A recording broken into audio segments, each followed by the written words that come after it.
Buongiorno a tutti, ben ritrovati con Sveglia Trieste, lunedì 14 di aprile. Oggi avremo ospiti Caterina De Gavardo, assessore comunale alla sicurezza e alla polizia locale, che sarà con noi dalle 8 alle 9, Silvano Magnelli del Partito Democratico all'interno della segreteria provinciale, nostro ospite dalle 9 alle 10, dalle 8 alle 9 invece Caterina De Gavardo. Questa è la mattinata, prima ora di rassegna stampa, cominciamo subito con la pagina meteo, poi daremo subito la lettura della prima pagina del Piccolo per poi andare all'interno delle notizie del quotidiano, partendo da quelle che riguardano la città di Trieste. Andiamo con ordine, con il meteo. Nei prossimi giorni una vasta saccatura dall'Atlantico tenderà ad affondare verso la Spagna, richiamando verso la regione correnti miti e molto umide dal Mediterraneo. Per oggi cielo coperto, piogge sparse moderate o abbondanti, più probabili sulla fascia orientale al mattino, in particolare sul Carso, più diffuse su tutta la regione in progressiva intensificazione dal pomeriggio sera. Cota neve a 2300 metri circa, in serata possibile scirocco moderato sulla costa, temperature minime tra i 12 e i 13 gradi, massime 14-16 gradi centigradi per domani, cielo coperto con piogge intense, diffuse, probabili piogge molto intense su tutta la fascia prealpina, con possibili però piogge forti anche sull'alta pianura udinese e sulla pianura pordenonese. Possibili rovesci e temporali serali su pianura e costa, nevicate solo al di sopra dei 2300 metri circa. Soffiera scirocco moderato sulla bassa pianura, sostenuto sulla costa, specie tra Grado e Lignano, dove saranno possibili mareggiate. Anche in quota vento con raffiche sostenute da sud-ovest. Per domani temperature tra gli 11 e i 15 gradi nei valori minimi, 15-17 gradi invece in quelli massimi. La tendenza dell'inizio settimana è proprio quello di una regione con cielo coperto e prevalentemente piovoso, o meglio precipitazioni sparse su tutta la regione e schiarite appena a partire da mercoledì, con un tempo migliore sulla fascia orientale, in particolare nel pomeriggio, con piogge intermittenti da abbondanti a moderate a ovest, deboli o moderate invece ad est, ma siamo già a mercoledì. Invece lo sguardo odierno è per domani quello di abbondanti piogge un po' su tutto il Friuli Venezia Giulia. Andiamo in prima pagina con il Piccolo. Lilli, la chiave degli abiti. Maglione giallo e guanti rossi sequestrati, i colori degli indumenti che Visintin importava quella mattina. La perquisizione della polizia a casa del marito e le immagini girate con la GoPro del giorno della scomparsa della donna. Al mattino del 14 dicembre 2021, quando Liliana Resinovic è sparita, il marito Sebastiano Visintin, indagato per omicidio volontario della moglie, indossava una felpa color giallo, canarino e guanti arancioni. Sono quegli indumenti che la polizia ha cercato nell'appartamento di via Verrocchio. Nel verbale di sequestro redatto dagli investigatori all'alba di mercoledì prima di lasciare l'alloggio, nella lunga lista degli oggetti indicati compaiono infatti anche una felpa gialla e un paio di guanti, come detto, di color arancione. In SIEL progetti in decollo, presto ricette dal medico alle farmacie grazie all'intelligenza artificiale, dalla sanità agli appalti. In SIEL, dice l'amministratore unico Diego Antonini, punta sull'intelligenza artificiale. Rinnovato poi il direttivo della società velica Barcole Grignano, Mitja Gialuz rieletto al timone della società, quinto mandato per Gialuz, riconfermato, come detto, per il quinto mandato consecutivo alla guida della società velica di Barcola e Grignano. La strage della Domenica delle Palme, missili russi colpiscono la città ucraina di Sumi, 34 morti e 117 feriti. Rimaniamo all'estero, Stati Uniti e Unione Europea contro Putin, superato ogni limite. Questo coprirà le pagine 4 e 5 del Piccolo, che vedremo nel corso della prima ora di lettura del giornale. Dazi, le imprese puntano l'Asia per trovare nuovi mercati. L'inserto Nord-Est Economia con i dazi e la cosiddetta guerra commerciale dopo la tempesta dei dazi scatenata dal presidente americano Donald Trump. Le imprese vanno in cerca di mercati alternativi con in testa il Medio Oriente, l'India e il Sud-Est asiatico, aree che già nel 2024 avevano visto crescere le importazioni dall'Italia. Anche la Cina, dove invece l'anno passato l'import di prodotti made in Italy era sceso del 20%, adesso manda alle imprese segnali di apertura per attirare gli investimenti europei. Così si muovono le aziende italiane e nel nord-est poi ce ne sono molte che hanno una storia di export verso gli Stati Uniti che stanno cercando, come detto, nuovi mercati. I commenti alle firme di Stefano Micelli e di Vincenzo Milanesi: nel primo caso il titolo è "Il capitale umano, l'arma vincente", e si concentra su proprio i dazi e il lavoro, nonché la politica, e poi in secondo titolo "La democrazia diventa illiberale", con la lettura delle prime righe: "Ormai in corso un'autentica metamorfosi della liberal democrazia che sinora ha costituito il fondamento stesso dell'assetto politico istituzionale di tutti gli stati occidentali, succede anche in Europa". Al centro le foto di due momenti di partita della Triestina e della Pallacanestro Trieste. Unione, la generosità non basta, si avvicina alla prospettiva del play-out.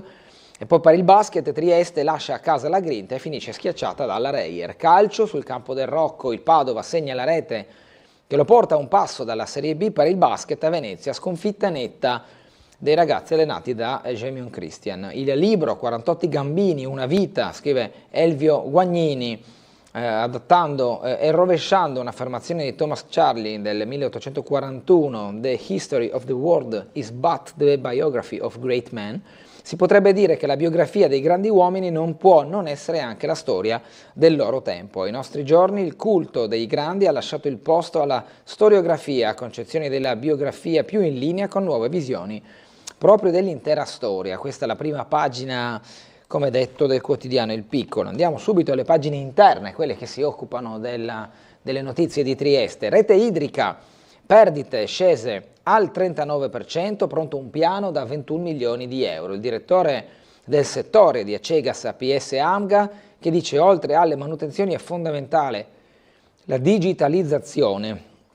Lo dice Giovanni Piccoli, direttore delle reti Acegas APS Amga a Trieste: dispersione sotto la media del 44% a livello nazionale. La ricerca di queste criticità è una delle attività più importanti del gruppo, dice Piccoli. L'obiettivo di Acegas APS Amga è raggiungere nel ciclo idrico integrato investimenti per abitante di 100 euro all'anno.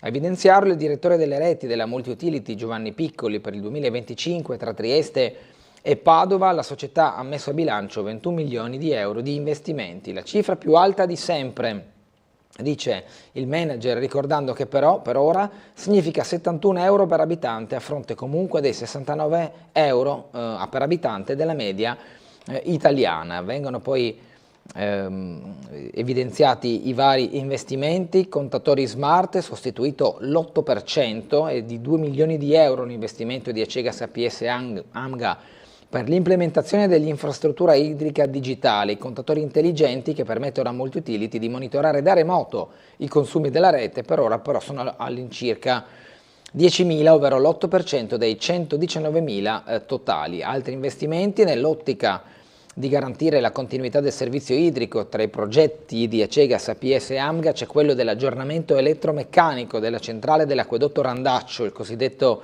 revamping. È previsto il prossimo anno e prevede un investimento di 5,6 milioni di euro, ed invece 1.300.000 euro il progetto del bypass Randaccio, che andrà a gara quest'anno per garantire la resilienza della rete e la sostenibilità ambientale. Alla Multiutility il premio per la sostenibilità dei cantieri dal premio Quality Award 2025. Proprio Acegas APS Amga si è aggiudicata il premio Quality Award per il miglior progetto sulla sostenibilità nel settore idrico. Cambiamo argomento: la società Velica Barco Lagrignano tiene la rotta. Gialuz rieletto il timone della società Velica di Barco Legrignano. Per il riconfermato presidente si tratta del quinto mandato. La novità è la presenza dei consiglieri aggregati nel consiglio direttivo. Roberta Mantini scrive: Mitja Gialuz è stato confermato per il quinto mandato successivo alla guida della società Velica Barco Legrignano.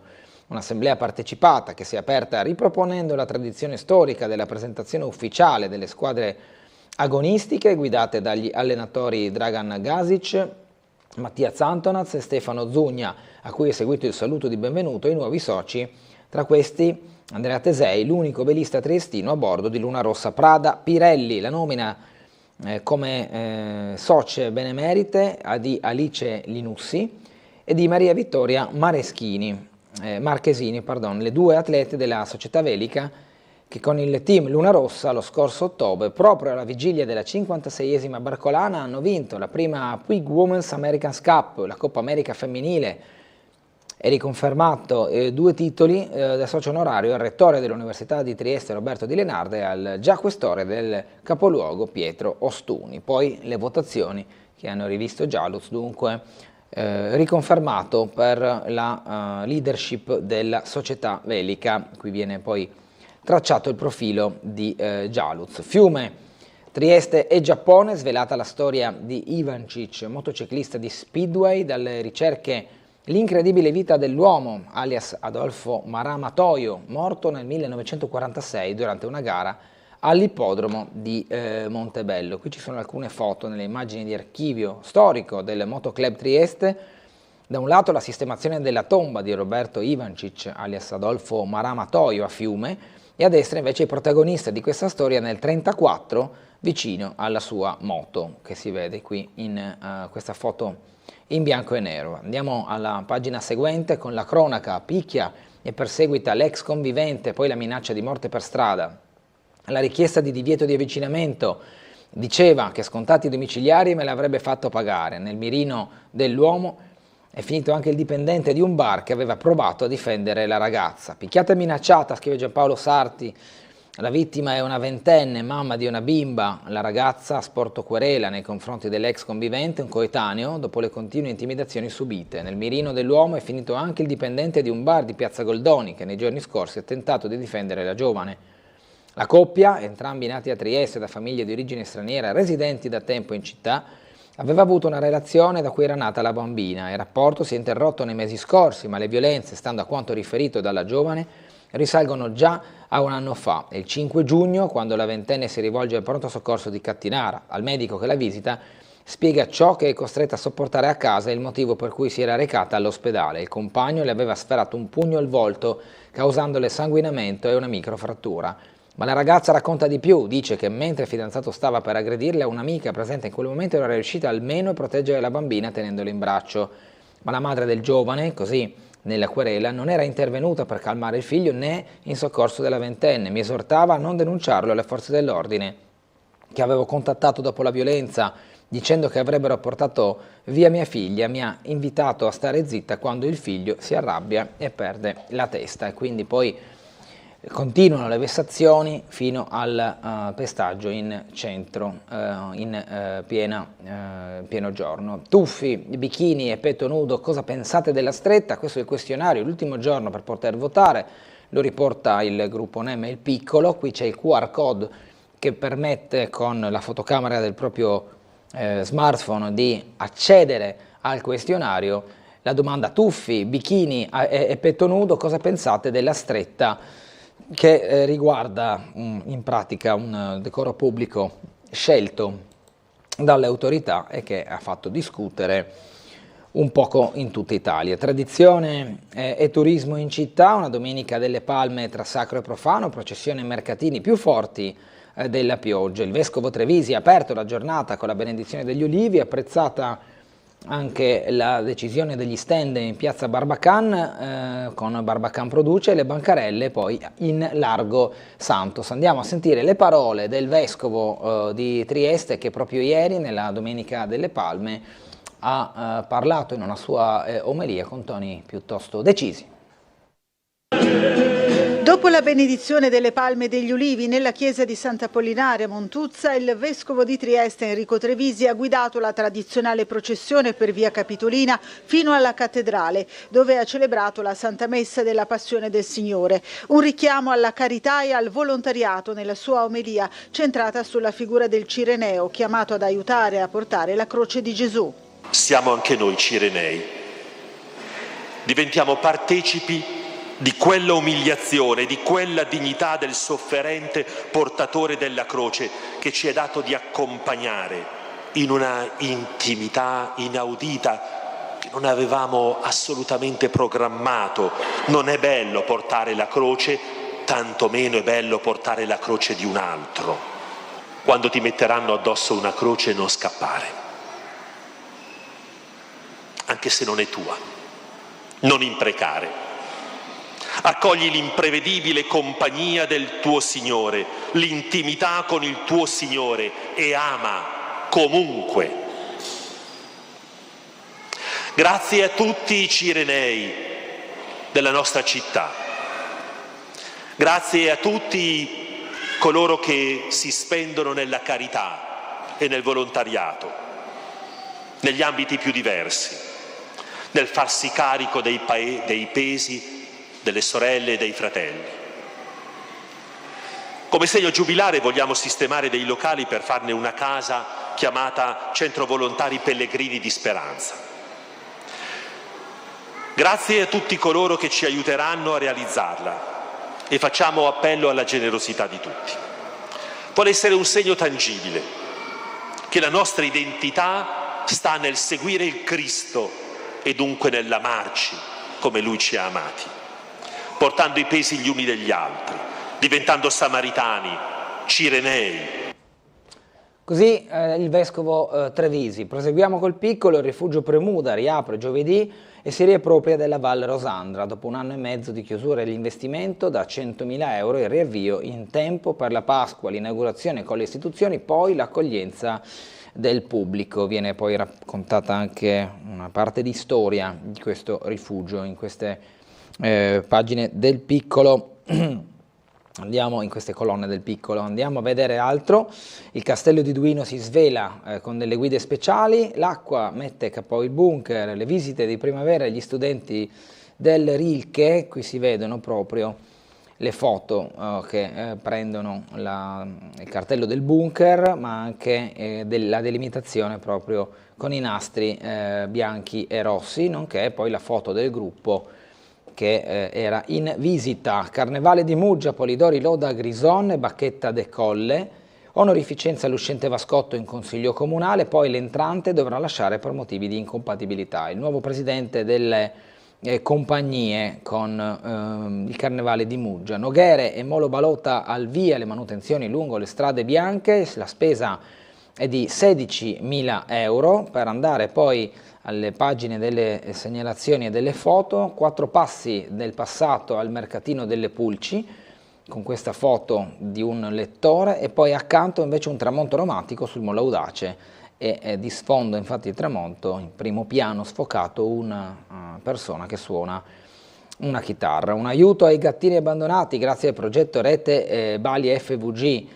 Qui lo vediamo dall'articolo di Nicole Kerbancic. Andiamo alle prime pagine del quotidiano con le altre notizie, quelle che riguardano tanto il Friuli Venezia Giulia quanto il Paese Italia, anche l'estero. Lo vedremo infatti anche i rimandi ai conflitti internazionali, alla questione dei dazi e anche alla cronaca del Paese. La svolta dell'intelligenza artificiale dalla sanità agli appalti, in SIEL con la Regione punta sull'intelligenza artificiale, progetti in decollo. I numeri della società informatica della Regione sono 1.000 i servizi al cittadino gestiti ogni giorno tramite 270 portali degli enti locali, 19 milioni di euro di contributi alle famiglie residenti gestiti dal 2024 tramite la carta famiglia e la dote famiglia, 1,4 miliardi di euro gestiti sempre nel 2024 tramite bandi attraverso l'applicativo dedicato.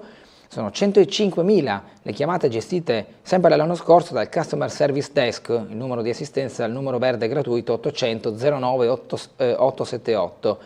Altri 2 dati, 98 milioni di euro di fatturato con 688 dipendenti. Ci spostiamo ora al collegamento con la sala operativa della Polizia Locale per capire un po' cosa ci aspetta questo piovoso lunedì 14 aprile. Lo scopriamo dalle parole del commissario Fulvio De Grassi. Buongiorno.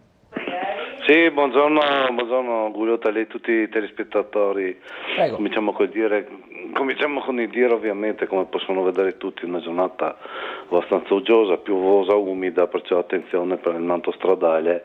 Era abbastanza giorni che non pioveva, perciò potrebbe essere scivoloso. Per quanto riguarda la notte appena trascorsa, a parte i soliti controlli e pattugliamento del territorio, ho rilevato un incidente stradale solo danni, un veicolo che ha colpito altri 3 in sosta, perciò abbastanza danni, fortunatamente nessun danno alle persone. Per quanto riguarda la giornata di oggi non abbiamo niente in particolare come manifestazione, d'altro che possano andare ad interferire sul traffico cittadino. Come lavori mi segnalano dello sfalcio d'erba nell'ultima parte alta, diciamo verso l'alto di via Rossetti, ci sono operai che operano in carreggiata, perciò attenzione. La via del Farnettello, che è una trasversale di strada per Longera, chiusa per lavori, dovrebbero essere della Cegas. Erano previsti per oggi anche dei lavori a postazioni semaforiche in via Val di Rivo, in intersezione con Roma e con San Spiridione. Al momento sono stati sospesi, immagino anche per il maltempo. Non abbiamo altre cose in nota, al momento il traffico è tranquillo, da quanto posso vedere nelle telecamere. Vediamo un po' come va. Di solito il lunedì è abbastanza movimentato, più che altro per i lavori stradali, piccoli cantieri che ricominciano e richiedono eventuali nostri controlli. Per il momento quindi ritornerei la linea. Bene, grazie allora, commissario De Grassi, una buona giornata e un buon lavoro. Parimenti a tutti voi. Grazie.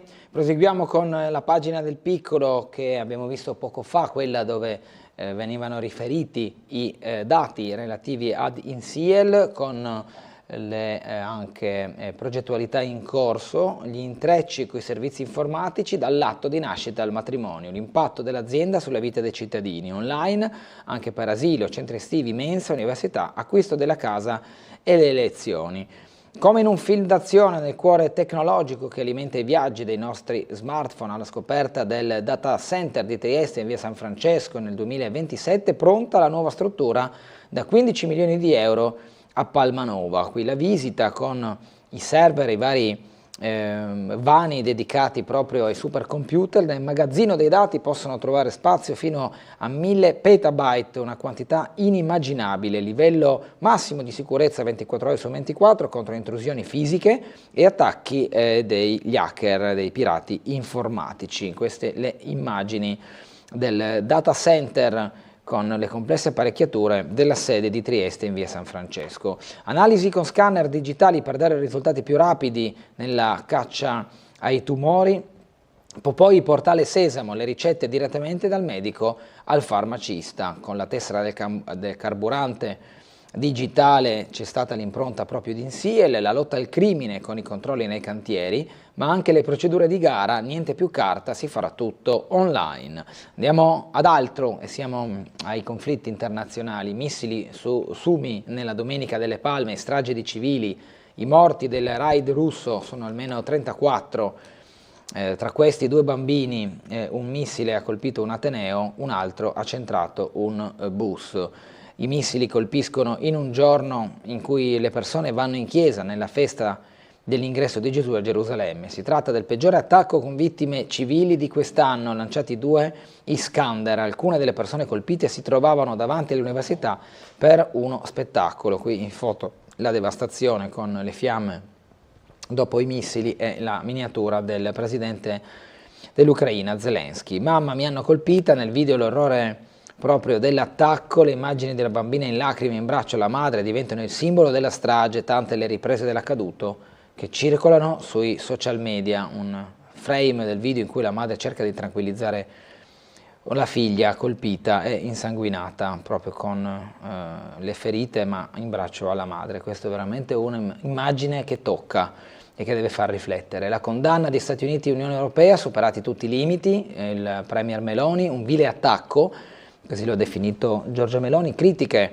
alla mediazione della Casa Bianca che finisce con il salvaguardare le strutture energetiche russe lasciando al Cremlino l'iniziativa bellica, l'evacuazione poi, ma siamo in un altro scenario di guerra, bombe a Gaza, sull'ospedale, tutti i malati via nel caos, è stato un fuggi generale dall'ospedale dopo i bombardamenti proprio nella struttura. Papa Francesco, l'omelia per la pace, Dio è nei volti che la guerra strazia, ha detto il pontefice.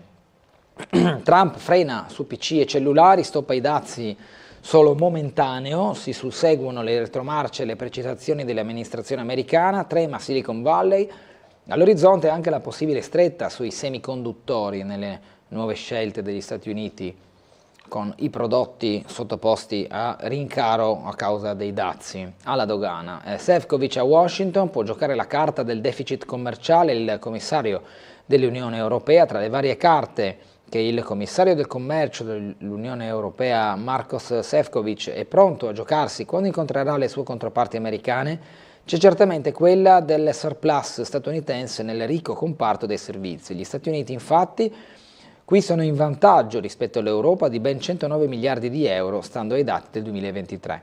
Se infatti Donald Trump è sempre pronto a puntare il dito contro il deficit nel comparto dei beni, con l'Unione Europea nata per fregare gli Stati Uniti, così il virgolettato dell'establishment americano nei giorni scorsi, però Trump tace sull'altro aspetto. Ecco quindi che Šefčovič è intenzionato a rammentare come stanno veramente le cose e che tutto per l'Unione Europea è sul tavolo della trattativa.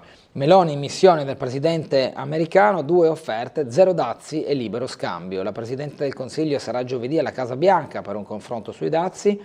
Sul tavolo ci saranno il dossier sulle guerre in Ucraina e Medio Oriente e le spese per la difesa, che è una delle prime, ancora quando non era presidente ma solo candidato in campagna elettorale, era una delle prime avvisaglie che Trump aveva lanciato all'Europa, proprio quello della necessaria riequilibratura dei termini di spesa sulla difesa della NATO.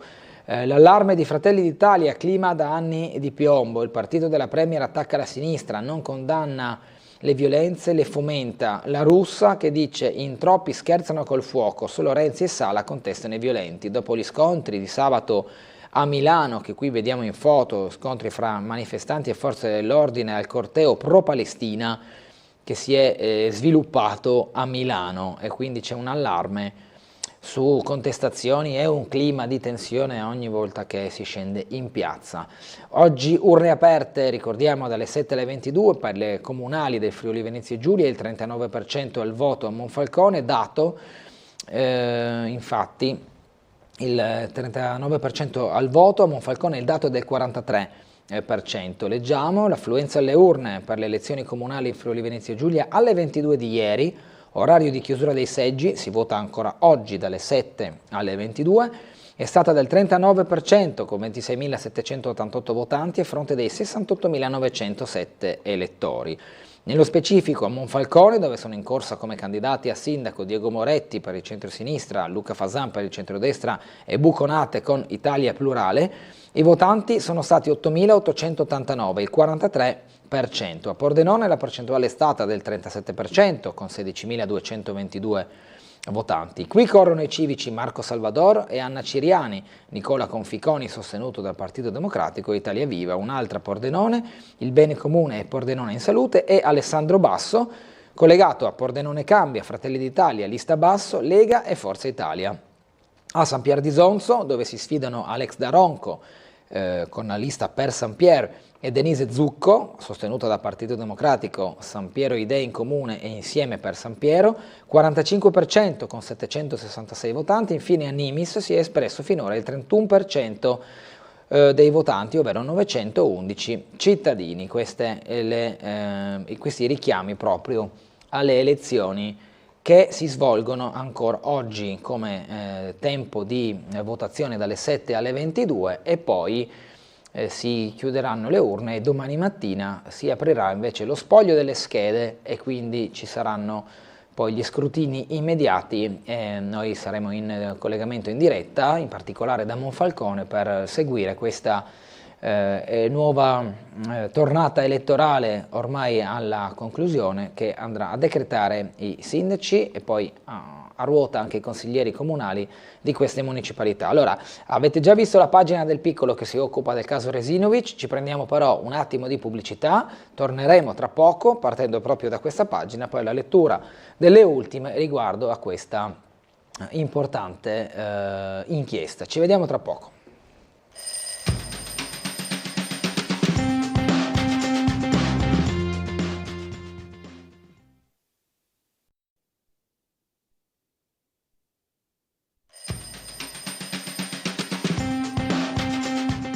Bene, ben ritornati in visione della nostra mattinata, della nostra rassegna stampa di Sveglia Trieste. Allora, avete visto prima della pubblicità la pagina del Piccolo che riguarda il caso Resinovic a Trieste, gli abiti di quel giorno. La polizia ha cercato nelle abitazioni di Visentini i capi indossati la mattina del 14 dicembre 2021, data della scomparsa di Lilli, e ripresi in un video. Tra gli indumenti sequestrati una felpa gialla e guanti arancioni. Ieri l'uomo era a Cave del Predile. Allora andiamo a sentire nel servizio che è andato in onda ieri nel nostro telegiornale l'intervista realizzata proprio all'interno del servizio, che serve per capire come si stanno muovendo gli inquirenti.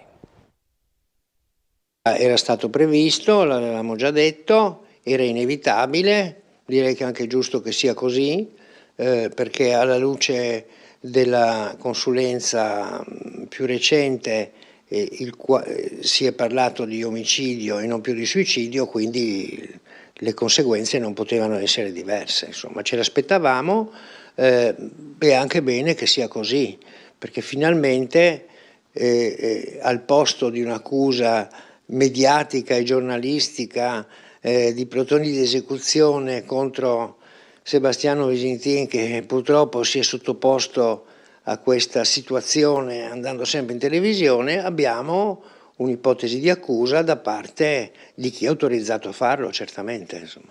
Il medico legale Raffaele Barisani, consulente nominato da Sebastiano Visintin, lo aveva già detto ai microfoni della nostra emittente che era naturale aspettarsi che prima o poi qualcuno venisse iscritto al registro degli indagati per la morte di Liliana Resinovic.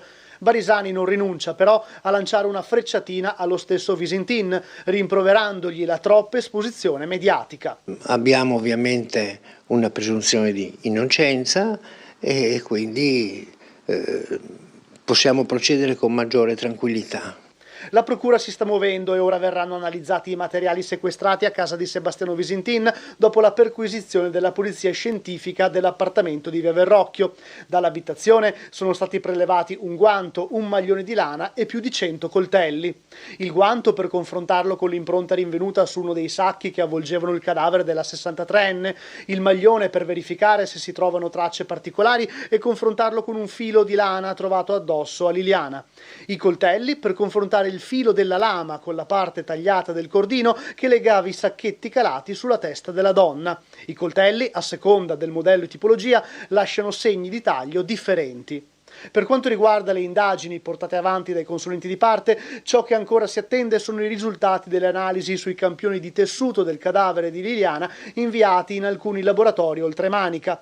Uno studio commissionato dagli esperti che assistono Sebastiano Visintin per verificare l'ipotesi di congelamento del corpo di Liliana e di conseguenza capire se davvero il cadavere può essere rimasto nell'area boschiva di San Giovanni per così tanto tempo. Sì, tutti sono d'accordo su una morte asfittica, questo mi pare sia stato accertato. Non siamo tutti d'accordo sul luogo in cui è rimasta la salma dopo la morte. Ecco, questo è un punto assolutamente da chiarire. E questo dunque è il punto da chiarire secondo Barisani. Questa è la pagina, abbiamo visto, del Piccolo, che riassume la vicenda. Al mattino del 14 dicembre 2021, quando Liliana Resinovic è sparita, il marito Visintin, ora indagato per l'omicidio volontario della moglie, indossava una felpa di color giallo canarino e dei guanti arancioni. Sono quelli gli indumenti che la polizia ha cercato lo scorso martedì presentandosi all'appartamento di Via Verrocchio. Nel verbale di sequestro redatto dagli investigatori all'alba di mercoledì, prima di lasciare l'alloggio, nella lunga lista degli oggetti indicati compaiono infatti anche una felpa gialla e un paio di guanti arancioni, come abbiamo già letto poco fa. La sfida della parità di genere, 7 donne su 10 ancora costrette a scegliere fra la famiglia e la carriera, il questionario di NEM con il Dipartimento di Scienze Statistiche dell'Università di Padova. Per l'81% degli intervistati la gestione di figli, genitori anziani, casa è una questione femminile. Qui i dati raccolti dal questionario vengono riassunti in questi grafici con il gender balance, il questionario e i risultati ottenuti alla fine, come leggete dal titolo, 7 donne su 10 si sentono ancora relegate a doveri che vengono indicati, come detto, con l'assistenza a familiari disabili, l'assistenza agli anziani, la cura dei figli e la gestione della casa. Fra i maschi la quota di chi ha rinunciato a prospettive sul lavoro scende al 37%. Si fa fatica a trovare tempo da dedicare alla cura di se stessi e ai propri amici per il 61% delle intervistate. Friuli Venezia Giulia è un'area Science Park più forte nella ricerca, rinsalderemo ancora il legame con i Balcani. Petrillo, confermata presidente dell'ente triestino, ne delinea il futuro, fra i progetti un impianto che copra l'intera filiera del progetto dell'idrogeno verde. Questi sono gli obiettivi a medio-lungo raggio di Area Science Park, con la conferma di Caterina Petrillo, presidente di Area Science Park, le guiderà dunque per altri 4 anni. Nell'intervista di Giulia Basso tutti i dettagli. Materiali innovativi e scienze della vita sono questi settori di specializzazione su cui puntiamo, sostenuti dall'intelligenza artificiale. La Serbia è diventata per noi un partner privilegiato e abbiamo un ottimo dialogo con la Slovenia, la Croazia e anche con l'Austria. Giovedì Consiglio regionale in aula con audizioni e nuove norme, una settimana light, quella in arrivo in Consiglio regionale, si aprirà solo giovedì con una giornata d'aula e una mattinata di commissione. I principali temi che saranno trattati saranno rispettivamente la tutela dell'avifauna e la psicologia scolastica. Pozze carsiche risanate sul Monte Maggiore, stanziati 650.000 euro. Vi si abbeverano gli animali che vivono nel parco naturale. I lavori sui 5 specchi d'acqua sono durati 3 anni a difesa della biodiversità. Nella zona registrate 120 specie di uccelli stanziali, di recente è tornato anche il grifone. Illeciti immobiliari, lo leggiamo accanto in questa notizia di spalla nella pagina 12 del Piccolo. Bui è confermato 1 mese in cella per i 3 indagati. Il giudice istruttore del Tribunale regionale di Fiume ha accolto la richiesta della carcerazione preventiva di 1 mese per 3 dei 6 indagati della vicenda di corruzione, abuso d'ufficio, illeciti immobiliari e riciclaggio di denaro a Buie. Richiesta dunque che è stata confermata. L'era illiberale della democrazia, scrive Vincenzo Milianesi in questo articolo che vuole commentare la situazione attuale relativa ai dazi, ma anche alle scelte strategiche degli Stati Uniti nell'affrontare le guerre in corso in tutto il mondo. Andiamo alla pagina che si occupa dello sport. Al Rocco, festa e croce, la Triestina davanti a 8.000 spettatori consegna al Padova quasi la Serie B. Segna in apertura Bortolussi, poi gli alabardati reagiscono ma senza incidere. Finita 0-1 fra Triestina e Padova. Le foto indicano la gioia del Padova dopo la rete di Bortolussi e lo sconforto invece dei giocatori della Triestina a fine partita, quando si sono presentati sotto la curva della squadra di casa. Andiamo a vedere le immagini di ieri nel resoconto della partita che si è disputata alle 15 allo Stadio Nereo Rocco di Trieste, e quindi le immagini che sono frutto della gara giocata ieri e quindi gli highlights della giornata, cominciata come detto col calcio d'inizio alle 15 e subito è stata una partita abbastanza a viso aperto tra le due squadre, un primo tempo equilibrato. Dopo 12 minuti come detto ha segnato il Padova, tra poco vedremo proprio l'azione del gol, il calcio d'inizio qui dell'arbitro, la Triestina in maglia rossa, il Padova con invece la maglia nera, quella di trasferta. Ecco qui la prima azione del Padova, cercare di incrociare il cross e poi il tiro di prima intenzione di Capelli, il numero 17, che però ha spedito alto verso la curva. Questa è l'azione del gol, corner battuto corto, uno schema con un passaggio di ritorno verso Buonaiuto che poi crossa morbido col mancino e pesca a Bortolussi. Inizialmente in telecronaca sembrava aver segnato Bianchi, invece è proprio il numero 20 Bortolussi, attaccante di una certa esperienza, che con questo colpo di testa ha beffato il portiere della Triestina Keller Ross, e qui l'esultanza proprio con Bianchi che è stato all'interno dell'azione ad aiutare i compagni. Colpo di testa qui invece facile, preda del portiere della Triestina. Ancora Padova nel primo tempo che ha avuto qualche iniziativa in più rispetto a una Triestina che comunque si è difesa con abbastanza ordine. Anche questo tiro non ha impensierito la presa del portiere dell'Unione. Ecco che vediamo dunque la Triestina, qui siamo però già nel secondo tempo, Vertainen,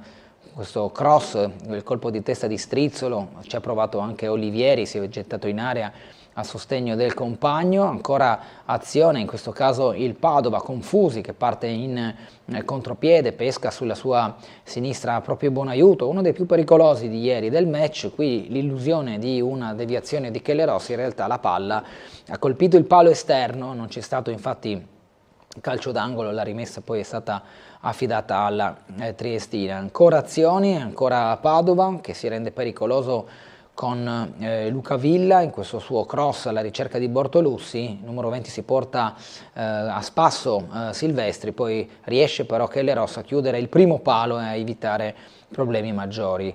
Qui l'occasione più ghiotta per la Triestina, un pallone che sfugge e qui King Udoh che ha provato a tirare in porta, ha tentato anche poi Olivieri con la porta sguarnita, nulla di fatto per l'attaccante della Triestina. Fischio finale che consegna i 3 punti, come detto, al Padova, che anche in virtù della sconfitta che ha rimediato il Vicenza, torna primo in classifica dopo esserlo stato per buona parte di tutto il girone, di tutto il campionato, girone d'andata e girone di ritorno, è riuscito a riscavalcare il Vicenza che sarà avversario della Triestina nella prossima giornata, la penultima, la 37esima, che si giocherà allo Stadio Menti di Vicenza questo venerdì alle 8 di sera, alle ore 20, e noi di Tele4 saremo in diretta a raccontarvi proprio questa gara, la penultima di campionato, che poi la Triestina vuol dire tentativo di salvezza diretta, per il Vicenza vorrà dire invece opportunità, ovviamente guardando anche i risultati del Padova, di poter restare in corsa per la promozione diretta. Ognuno si gioca il proprio obiettivo. Andiamo a leggere anche le altre notizie sempre sportive, sempre che riguardano la Triestina dal piccolo. Il tifo degli Ultras nel nome di Furlan, VIP in tribuna, vediamo proprio Marco Rigoni e Mirko Gubellini che hanno seguito questo derby del nord-est, il derby del Paron, dagli spalti.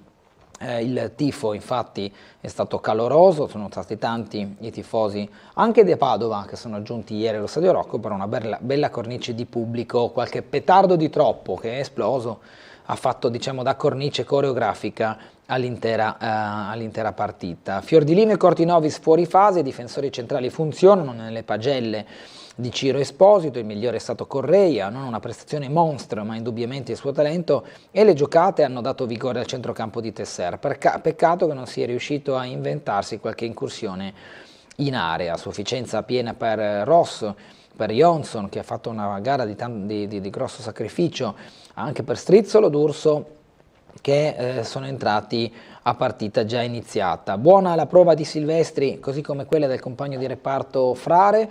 Un po' di difficoltà per Tonetto e Fiordilino, bene Ionizza, non benissimo invece Cortinovis, Vertainen e Udoh che è entrato e ha avuto la palla gol non sfruttata, ha avuto però dalla sua anche meno minuti rispetto ai compagni per poter mostrare il suo repertorio. Ancora Triestina, Attilio Tesser pensa già avanti, recuperare le energie nervose. Il tecnico Labardato ha detto: questa sconfitta non deve lasciarci strascichi, abbiamo avuto le nostre chance, ci vuole ancora più intensità in campo. Ha cercato di gettare subito acqua sul fuoco Tesser ieri in sala stampa, andando proprio a chiamare alla calma la sua squadra, e che questa sconfitta di ieri non possa essere poi foriera di ulteriori malumori o di cambi di atteggiamento per le gare contro il Vicenza e poi l'ultima in casa al Rocco il 25 aprile, venerdì, contro il Novara. Il rammarico di Cortinovis,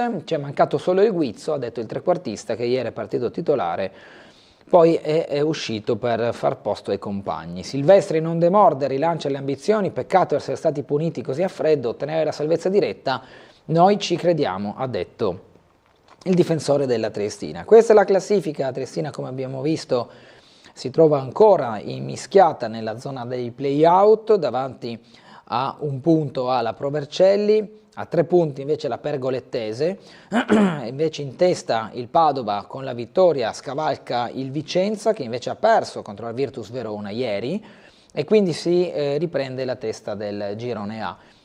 arrivare in testa vuol dire promozione diretta. Le altre squadre dalla seconda alla decima, in questo caso dal Vicenza al Novara, quelle che vedete evidenziate in giallo, andranno a giocarsi i play-off. Queste invece in bianco sono le squadre salve, che non si giocano nessun obiettivo né in promozione né in spareggio salvezza. Quelle invece in rosa andranno proprio a giocarsi il play-out. L'ultima, l'Union Clodiense, in questo caso ha poche speranze di poter salvare la categoria anche passando per gli spareggi salvezza, visti i 21 punti in classifica. L'aritmetica dice ancora che può arrivare a 27 come il Cagliero Terme, però è difficile visto il rendimento dell'Union Clodiense, che ieri ha perso contro l'Atalanta Under 23. Dicevamo delle prossime sfide, tutte in contemporanea alle ore 20, la Triestina andrà al Menti di Vicenza ad affrontare proprio un'altra squadra biancorossa dopo il Padova di ieri, la seconda in classifica, che sarà arrabbiata probabilmente per quanto diciamo successo, ovvero il nuovo sorpasso del Padova ai suoi danni.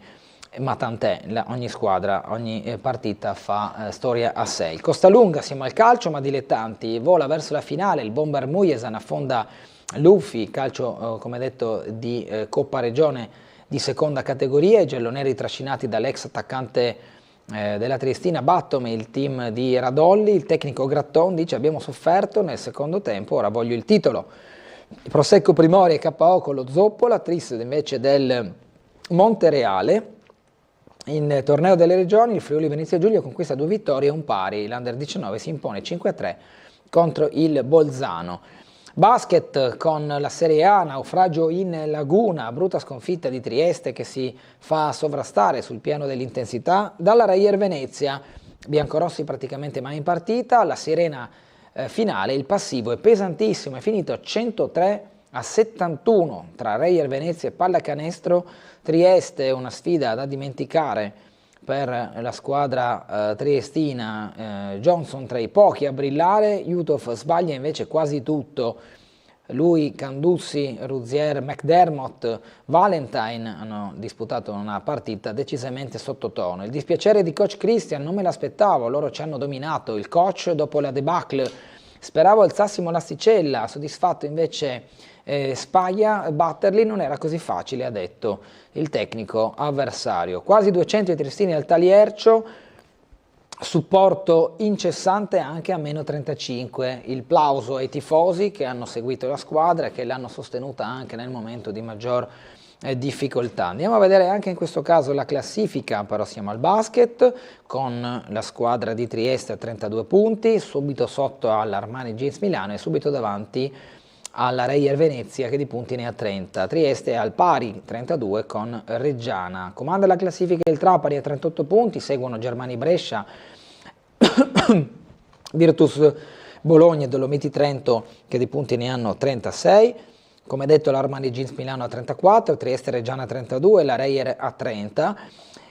Tortona a 28, la Dinamo Sassari a 24, Treviso a 18, Vannoli Cremona, Open Job Varese, Napoli a 16 punti, Scafati 12, Pistoia a 10 punti. Prossimo turno che vede Trieste in casa contro Dolomiti Trento, 19 aprile alle ore 20, quindi si giocherà in questo caso sabato alle 20 a Trieste contro Trento che abbiamo dalla classifica visto che si trova proprio davanti a Trieste di 4 punti. Slovolley batte Armanini e festeggia la salvezza, Virtus invece soccombe in casa, siamo alla Serie B della pallavolo, lo Zalet non fa il miracolo e cade malamente in casa contro la capolista Domovip, l'EVS fatica parecchio ma chiude con la vittoria contro il Giulia Gas Rovereto e poi il Moraro stronca Talma Sons, il Socia supera Cervignano, Mossa passo falso in casa. Siamo ancora alla pallavolo ma per quanto riguarda la serie C e D maschile, Mariano vince, Socinvetta, Gradisca mette KO l'Aurora, la Sartoria piega il Chionso e il Contovel si aggiudica il derby contro l'Olimpia. Questi i risultati che seguono poi con il basket interregionale di Serie B, lo Jadran fa il miracolo contro la capolista Rubiera, De Marchi il trascinatore, qui lo vediamo in foto Jacopo De Marchi dello Jadran, 81-75 il risultato finale. Falcon Star in rimonta, schiantata Sineto Poi dinamica incontenibile, KO anche Curtatone, finito 87-75. Saturnia, siamo al canottaggio in alto nella regata per i 100 anni del Circolo Marina Mercantile. Nell'occasione la società Barcolana ha organizzato una gara sui 1000 metri, più di 200 gli atleti partecipanti. Per i tuffi la Triestina Nuoto fa la voce grossa ai Plymouth Open, ottimo bottino per le esordienti C1, la squadra della Summer conquista 5 podi con le vittorie di Alice Donadona dai 3 metri e Aurora Maknic dalla piattaforma. Pallanuoto paralimpica, le squadre della Serie A Silver in 2 giorni di sfide alla Bianchi. Trieste si prende il primo posto, la squadra paralimpica della Pallanuoto Trieste, qui in foto con anche lo staff, il direttore sportivo Brazzatti, c'è anche l'allenatore Bettini. Ai campionati italiani Brigante firma il primato del Friuli Venezia Giulia per la marcia, Coppola invece argento juniores. Siamo al ciclismo, il signore del pavé, Van der Poel fa tris, Pogacar secondo, fatale un errore in curva, i dominatori sono loro, Ganna e Milan fuori dai giochi. Per il tennis Alcaraz è un infortunio, stendono Musetti, Montecarlo e Spagnola, Sinner può allenarsi. Per la Formula 1 Piastri fa gara a sé nel Gran Premio del Bahrain, Russell precede Norris, Ferrari ancora giù dal podio. Poi la MotoGP invece Marc Marquez riprende il discorso e trionfa in Qatar, Bagnaia è arrivato secondo subito dietro. Siamo al calcio di Serie A, la Lazio si illude con Romagnoli, Svillar le nega il bis e Soulé salva la Roma. Il derby della capitale termina 1-1, un punto per parte, serve a poco entrambe le squadre in ottica di rincorsa al quarto posto, quello che vuol dire tanto per la Roma quanto per la Lazio eventuali Champions League, minata però da altre squadre in vetta alla classifica della Serie A. Alle 20:45 il Napoli ospita l'Empoli, Conte vuole tornare a -3 dall'Inter, finisce il 0-0 invece il Verona prova l'assalto, il fortino del Genoa regge, finita senza reti proprio a Verona. L'Atalanta piega il Bologna, Retegui Pasalic per ripartire in zona Champions, l'Atalanta si conferma. E poi la frenata, la Fiorentina non sfonda, il punto serve solo al Parma, è finita infatti 0-0 la parità tra Fiorentina e Parma. Qui gli altri risultati con anche marcatori e tabellini, vediamo semplicemente solo la classifica della Serie A con l'Inter in testa a 71 punti, il Napoli segue a 65, poi ci sono Atalanta, Juventus, Bologna, Lazio, Roma, Fiorentina, Milan, Torino. Nella parte destra della classifica Udinese, Genoa, Como, Verona, Cagliari, Parma, Lecce. Le ultime sono Empoli, Venezia e Monza che è data ormai indirizzata verso il ritorno in Serie B. Invece per la testa della classifica ci sono ancora, in particolare per la zona Champions, diversi verdetti da dover ancora chiarire. Questa è l'ultima pagina del piccolo che vi andiamo a leggere. Ora per chiudere la rassegna stampa facciamo una veloce incursione all'interno della prima pagina del Corriere della Sera, giusto per uno sguardo dei titoli nazionali e internazionali, anche in questo caso il calcio, pari tra Lazio e Roma, Champions più lontana, scontri prima del derby, a Roma purtroppo succede anche questo. Il titolo in apertura però è Ucraina, bombe sui fedeli, raid russo, assumi almeno 35 morti, oltre 100 feriti, Zelensky dice atto da bastardi, strage alla messa della Domenica delle Palme, sdegno del mondo, Stati Uniti e Unione Europea dicono superato ogni limite. Andiamo alle espulsioni, crollano gli arrivi dalla frontiera con il Messico, via 1 milione di migranti, piano di Trump con la netta decisione di voler dare una stretta proprio all'immigrazione. Trump con Musk e il figlio ex osserva il pugile inglese Pimblett festeggiare la vittoria sull'americano Chandler in questa foto in cui vediamo proprio il presidente e il suo stretto collaboratore in un evento sportivo. La verità dei numeri americani, ricchezza e divari, il simbolo dell'America è un'aquila, dello sguardo severo, dominatore. Trump invece ci sta raccontando il paese più potente come se fosse un volatile impacciato, spiumato da tutti gli altri governi del pianeta, così riporta Giuseppe Sarcina. Orgoglioso di mio nonno fucilato dai partigiani, scrive Alessandro Sallusti nella firma di Aldo Cazzullo. Folla, affari, cultura e record del design a Milano, il bilancio della settimana. La finestra riaperta su Teheran, riporta Paolo Lepri, negoziati e minacce, presto dazi statunitensi sui chip, la Cina chiede il dialogo, doppia missione italiana. Per il commercio si muove il ministro Giorgetti negli States, subito dopo Giorgia Meloni. Che cosa ha visto Alessandro Daveni? Lo si può scoprire a pagina 26 nella lettura che chiude in questo caso la prima pagina del Corriere della Sera e che ci permette a noi di andare in pubblicità per avere tra poco la nostra ospite, l'assessore comunale alla sicurezza e alla polizia locale Caterina De Gavardo, che ritroveremo tra poco dopo qualche minuto di interruzione. Ci vediamo quindi con l'assessore De Gavardo tra poco.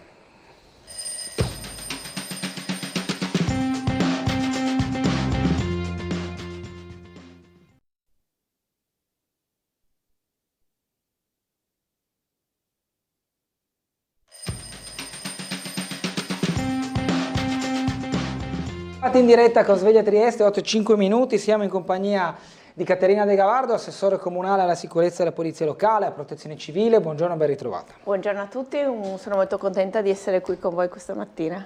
Bene, noi andiamo a affrontare tutta una serie di argomenti che sono inerenti al discorso sicurezza, passaggio faremo anche sul controllo di vicinato, ma anche l'attività della polizia locale, giro per le scuole e altro ancora.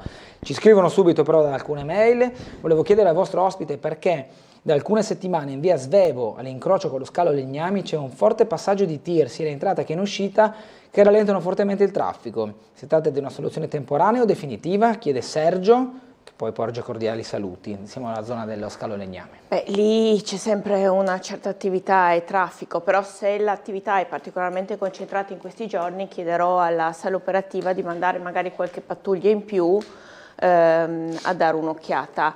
Colgo l'occasione della telefonata del signor Sergio perché so che ieri nel deflusso dei tifosi della Triestina allo stadio ci sono stati un po' dei rallentamenti e cercheremo anche là di trovare delle soluzioni che permettano di uscire dallo stadio ai triestini in modo un pochino più veloce. È un problema che si ripete costantemente e questa volta in particolare con il Padova c'erano obiettivamente anche 3.500 se non più tifosi del Padova, per cui chiaramente la situazione andava monitorata in modo un po' più approfondito, però so dei disagi della cittadinanza, per cui insomma cercheremo di verificare se ci sono soluzioni più agevoli per l'afflusso e per il deflusso delle macchine dei nostri cittadini dallo stadio. Ieri c'era un grande dispiegamento di forze dell'ordine in campo, c'era tutta via Valmaura chiusa, insomma era una situazione come non si vedeva da un po', da una Triestina diciamo in Serie B non si vedevano questi grandi blocchi viabilistici, questo grande sforzo di sicurezza messo in campo. Sentiamo una telefonata, buongiorno. Buongiorno, Vicente? Sì, prego. Sì, buongiorno dottor Gullert, buongiorno all'assessore De Gavardo, sono Oscar. Sì, buongiorno. Buongiorno, volevo porre una domanda, assessore, riguardo a quando i cittadini fanno una chiamata alla centrale operativa nella quale vanno a segnalare eventuali mezzi posizionati in sosta vietata, eccetera. Molto spesso capita che l'operatore o l'operatrice a seconda dicano di mandare un'email. Ma allora innanzitutto c'è chi ce l'ha la mail e naturalmente chi non dispone di mezzi tecnologici per mandare un'email, perché ha detto così la segnalazione rimane. Io sono uno di quelli che ho mandato le mail, anche ho parlato con l'URP, che poi gentilmente l'URP mi ha risposto, come sempre, devo dire la verità, dicendomi che appunto l'email serve per far sì che la richiesta del cittadino venga messa nell'ordine delle cose che della zona alla quale è stata segnalata la pattuglia o alle pattuglie e poi saltuariamente e con le compatibilità del servizio i passaggi vengono fatti o meno. Ma non è che poi questa mail abbia una scadenza. E qualcuno della sala operativa ha detto che no, perché le mail valgono un tot periodo di tempo, dopodiché bisogna rinviarle nuovamente. Mi sembra una cosa assurda, mi perdoni, forse sbaglio, o magari se si può o se lei può diciamo, spiegarmi meglio e anche ai cittadini come funziona questa situazione. La ringrazio e le auguro buona giornata e buon lavoro. Grazie. Grazie a lei. E innanzitutto la telefonata del gentilissimo signor Oscar mi dà la possibilità di ricordare che la sala operativa riceve 60.000 chiamate l'anno. È un punto di riferimento importantissimo per la cittadinanza, lavorano H24 ogni giorno dell'anno e sono un collettore di tantissime istanze e di segnalazioni ma anche di richieste di intervento. Sicuramente il contatto con la sala operativa per segnalare questo tipo di cose è fondamentale, ma giustamente, come le ha detto anche il nostro ufficio relazioni pubbliche, relazioni con l'esterno, che segue anche i canali social, che segue tutta la comunicazione della caserma con la cittadinanza, se inviate la mail, poi questo fa in qualche modo curriculum vitae su quella strada, nel senso che permette poi in generale per un periodo dal mio punto di vista abbastanza lungo di tenere sotto controllo quella strada per quella fattispecie di situazione. Quindi se uno segnala che ne so una frequenza di parcheggi sul marciapiede in una strada, l'intervento viene fatto nell'immediatezza grazie alla sala operativa che se può e se c'è una pattuglia libera la manda immediatamente, però poi rimane anche la storicità della segnalazione e una segnalazione più 2 segnalazioni più 3 segnalazioni permettono poi alla polizia locale di organizzare meglio il lavoro nelle giornate successive. Molto chiaro. Zone rosse sono concluse il 31 marzo, non sono state prorogate. Secondo lei no, per scelta giusta, scelta sbagliata? Per adesso non sono state prorogate, sono iniziati il 20 gennaio e si sono concluse il 31 marzo. Ma allora, dal mio punto di vista è stata una scelta giusta, è stata una risposta immediata alla cittadinanza a un problema che in effetti in quei giorni emergeva in modo forte. È stata una risposta forte, su questo non c'è dubbio. Qualcuno ha criticato il nome di questo provvedimento, in effetti ricorda un pochino i tempi del Covid, forse si poteva scegliere un nome migliore, però è stato un modo per dire alla cittadinanza da parte della prefettura, perché la prefettura ha deciso chiaramente in collaborazione con l'amministrazione comunale, però è un provvedimento del prefetto, ha deciso di dare una risposta immediata alla cittadinanza.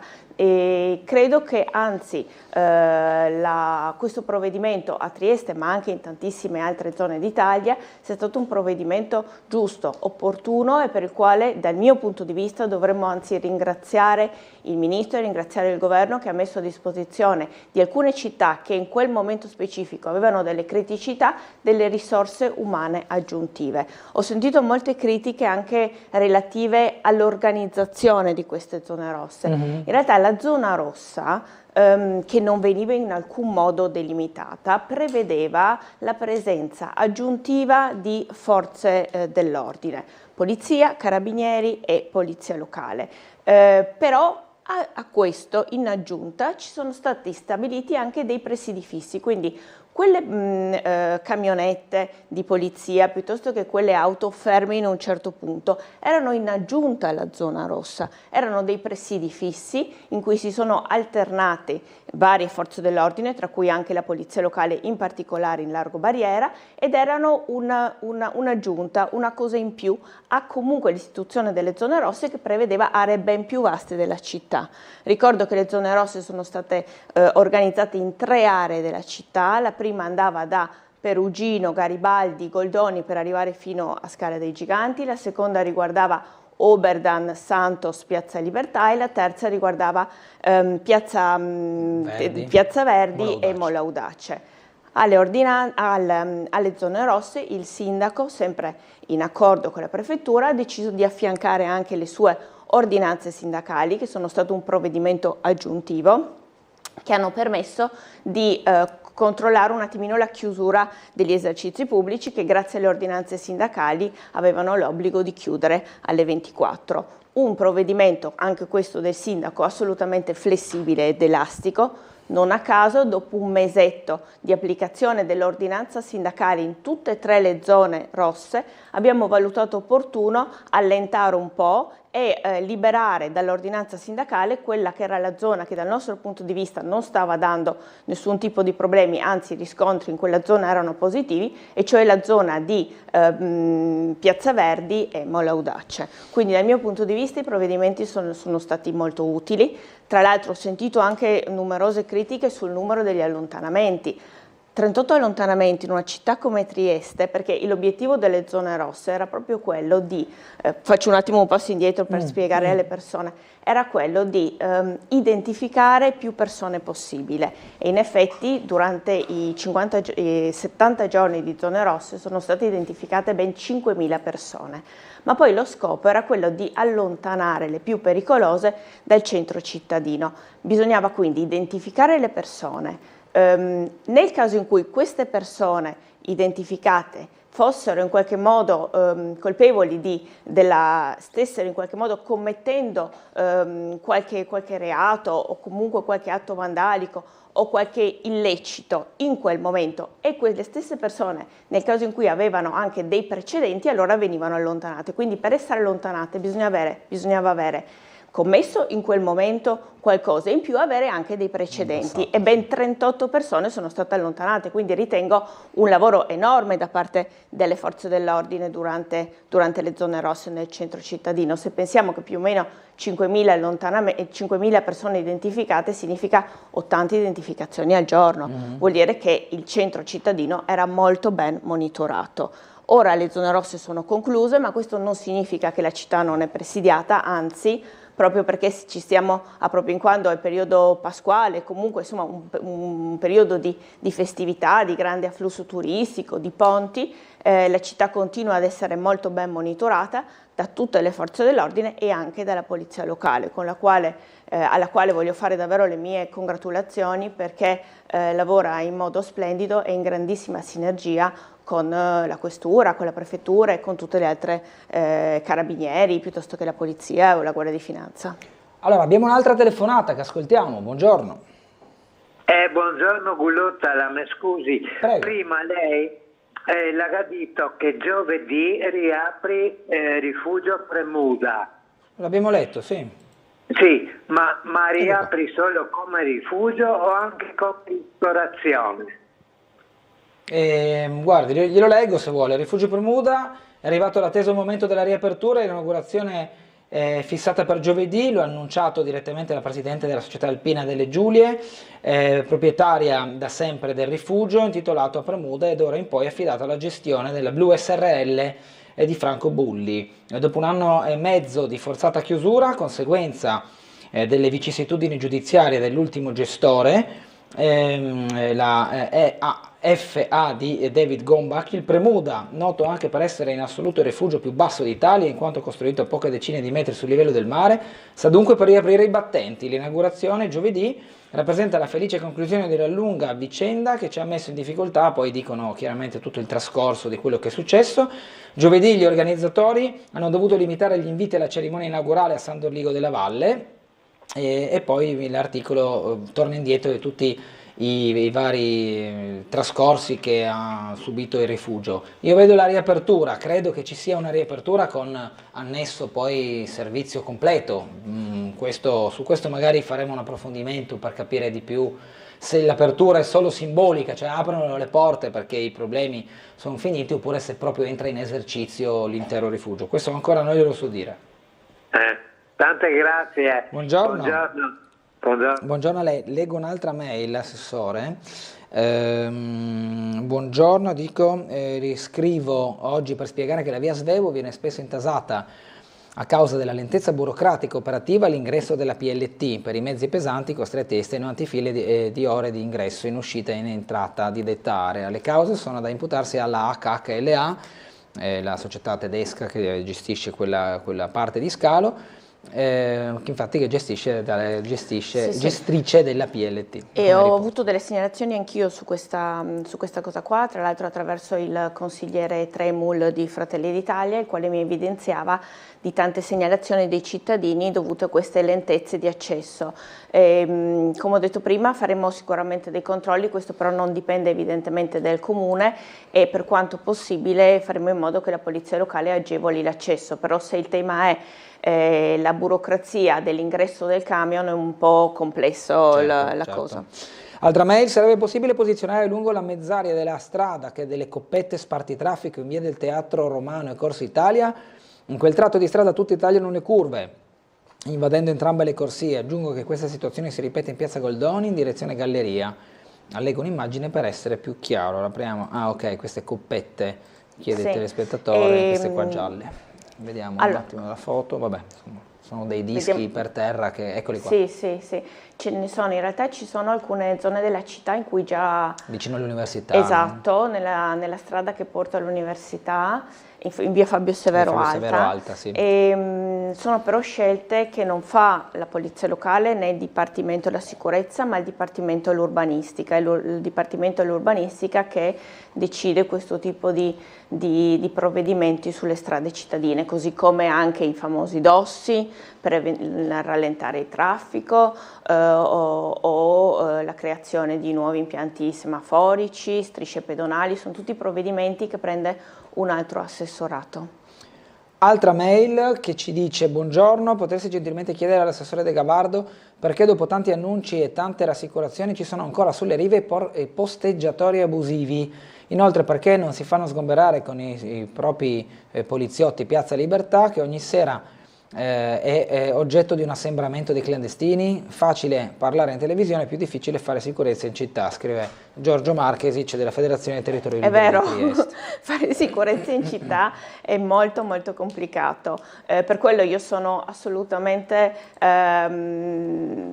felice quando mi arrivano suggerimenti concreti, però con soluzioni concrete e idee anche in qualche modo applicabili che potrebbero portare a un beneficio immediato alla cittadinanza.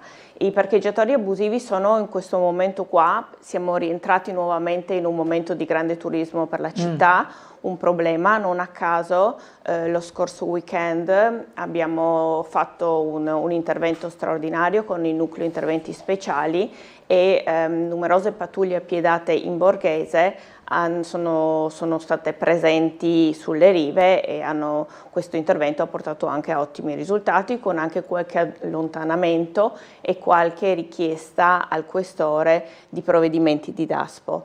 Perché le rive sono un'area della città dove è possibile dare questo provvedimento di DASPO.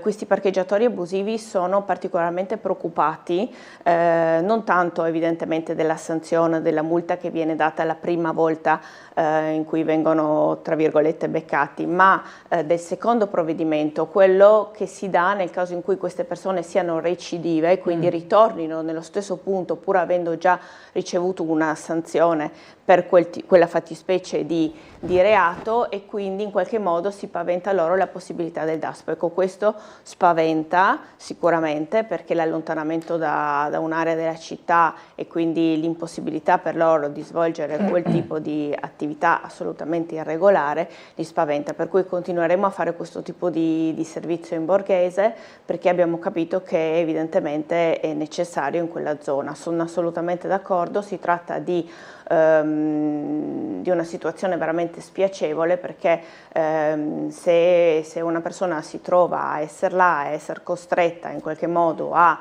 dare €1, €2 a un parcheggiatore abusivo, capisco possa essere particolarmente infastidita. E questo quindi l'avete fatto lo scorso weekend? Lo scorso weekend. Ma più o meno quante perché persone le sanzioni, erano... perché le segnalazioni anche personalmente erano notevoli. È una cosa che i cittadini disturba particolarmente, questa cosa.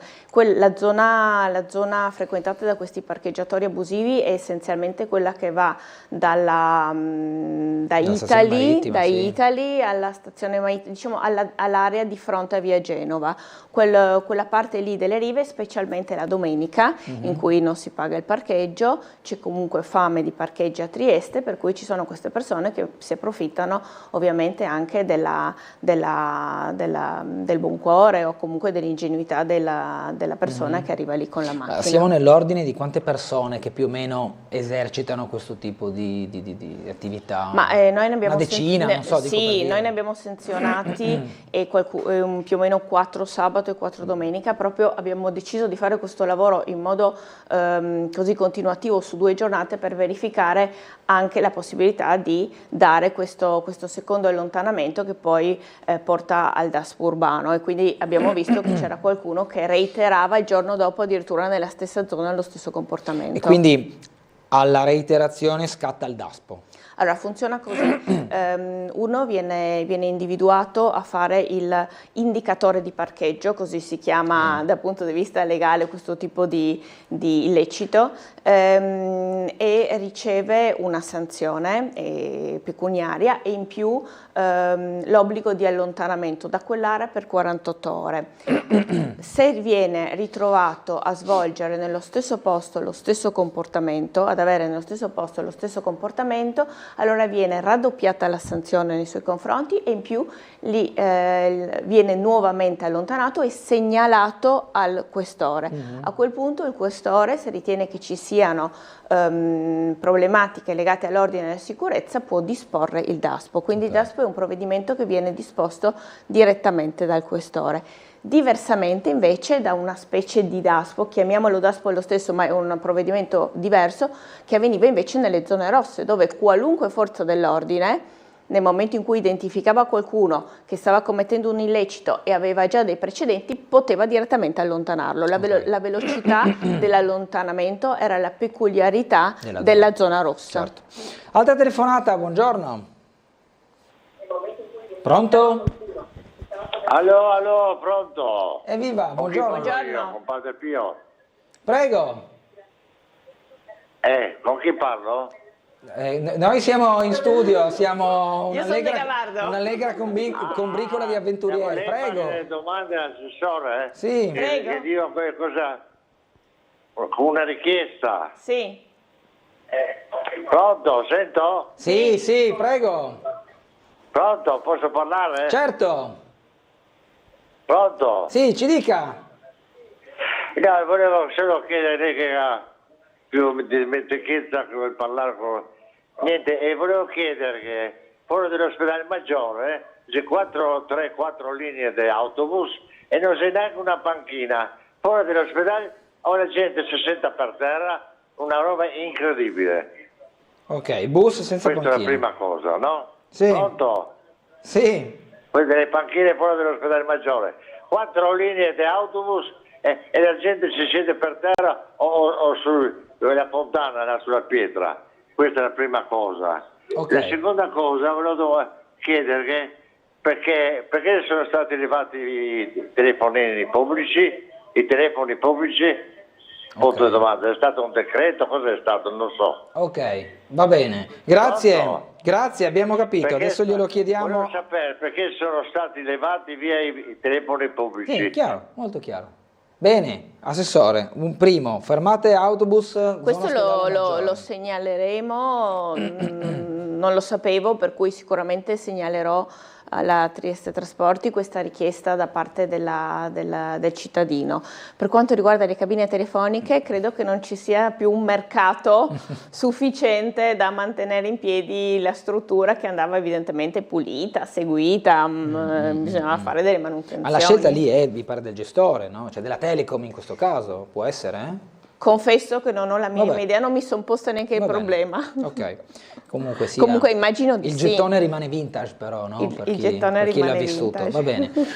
Altra mail. Che all'inizio valeva 100 lire. Prima 100 cioè, lire. io sono arrivato quando già valeva 200. Io quando ero piccola valeva 100 lire e mi ricordo che da un giorno all'altro hanno deciso di trasformarlo in 200 lire. Sì. Il giorno della trasformazione un sacco di miei amici avevano fatto razzia di tutti i gettoni possibili e perché valevano il immaginabili, doppio, no? perché dal giorno dopo questo succedeva quando andavo alle elementari. Non male. Buongiorno, avviso a tutti i concittadini che nel 2025 per un rinnovo della carta d'identità bisogna, prenotando con appuntamento, attendere 2 mesi salvo se possessorio di un titolo di viaggio per avere quella cartacea. Buona giornata e Memo Larco via.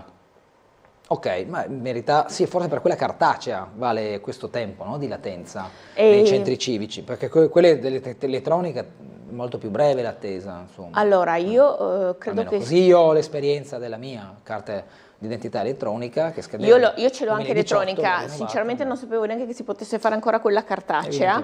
Evidentemente sì. E, i tempi d'attesa negli ultimi mesi si sono un po' allungati, però obiettivamente il tutto viene fatto abbastanza velocemente rispetto a tante altre città dove i tempi d'attesa sono molto lunghi. E chiaramente bisogna controllare sempre la scadenza della carta d'identità un po' prima, perché se uno programma un viaggio poi sarebbe molto spiacevole trovarsi con la carta d'identità scaduta e non poterlo fare perché non si riesce a rinnovare la carta d'identità in tempo. Ancora una telefonata, poi dobbiamo andare in pubblicità. Buongiorno. De Gavardo, Cullotta, buongiorno. Buongiorno. Buongiorno, una piccola considerazione sugli abusivi delle rive. Sì. A mio avviso il problema parte anche dai cittadini che, impietositi o intimoriti da eventuali danni sulle macchine se non si dà l'obolo, fanno attecchire il fenomeno. Bisogna vedersi sanitari, perché De Gavardo sai che l'ascolto con attenzione, però prima lo segnaliamo e dopo che va il questore, e dopo il questore con la mandriola a schiena, un occhio solo, e vedi che se poi allora chiediamo il DASPO, che forse sì, che forse... Troppo difficile, il fenomeno attecchissimo, noi qua siamo asburgici, non vogliamo queste fetenzie. Seconda roba, accoltellamenti, zone rosse, ballini per città, tutte queste robe qua, sicuramente uno spettro più piccolo, sicuramente un altro per le maniche, ma Polidori è un mago, se mai da bere caffè a Muggia, non lo segna neanche uno. Noi abbiamo votato, cara la mia De Gavardo, per cacciarli, per mandarli via, non li volevo. Grazie. Grazie. Assessore. La prima domanda non me ne ricordo Parcheggiatori. Sì, è il primo tema. Il tema dei parcheggiatori è vero, però obiettivamente io non posso biasimare una persona che è intimorita da €1, quindi il fenomeno va sicuramente controllato. Tra l'altro noi sulle rive già da qualche mese abbiamo istituito anche un controllo da parte delle guardie giurate. La polizia locale, grazie a dei finanziamenti della regione, dispone anche di 3-4 guardie giurate al giorno che di solito impiega nelle aree pedonali della città. Queste guardie giurate sono semplicemente delle sentinelle sul territorio e nel momento in cui vedono qualcosa che non va contattano la sala operativa e poi interviene la polizia locale. E alcuni di questi sono in orari diversi nei giardini pubblici, altri su una scala giganti dove obiettivamente la loro presenza è servita molto, altri li abbiamo impiegati anche sulle rive e chiaramente la collaborazione delle guardie giurate più della polizia locale più anche delle altre forze dell'ordine, perché ricordo che comunque il DASPO è un provvedimento che possono in qualche modo iniziare a dare, poi viene dato il DASPO finale, viene dato dal questore, però i provvedimenti che portano al DASPO possono essere anche dati dalle altre forze dell'ordine. E che il processo sia un po' lungo è vero, però solitamente, sinceramente, già alla prima sanzione e alla minaccia di arrivare poi al DASPO, la maggior parte delle persone cambia idea e quindi non reitera, quindi diciamo che serve anche come deterrente. Questa però è la legge, nel senso che il DASPO dipende da una legge nazionale che è stata creata nel 2017 e che era una legge che controllava e che dava alcuni poteri alle amministrazioni comunali relativamente ai temi di degrado urbano. Per quanto riguarda i temi della sicurezza in città, sicuramente Polidori è un ottimissimo sindaco, certo è che Trieste ha un'attrattività enorme in questo momento da tutti i punti di vista, turistico piuttosto che economico, e purtroppo dove cominciano a girare soldi e dove c'è tanto anche benessere e attrazione dal punto di vista turistico, c'è anche chi vede un Eden per commettere fatti illeciti. I parcheggiatori abusivi sono evidentemente una conseguenza negativa, di tantissime situazioni positive portate dal turismo. Chiaro. Dobbiamo andare in pubblicità, come abbiamo detto, ci vediamo tra poco.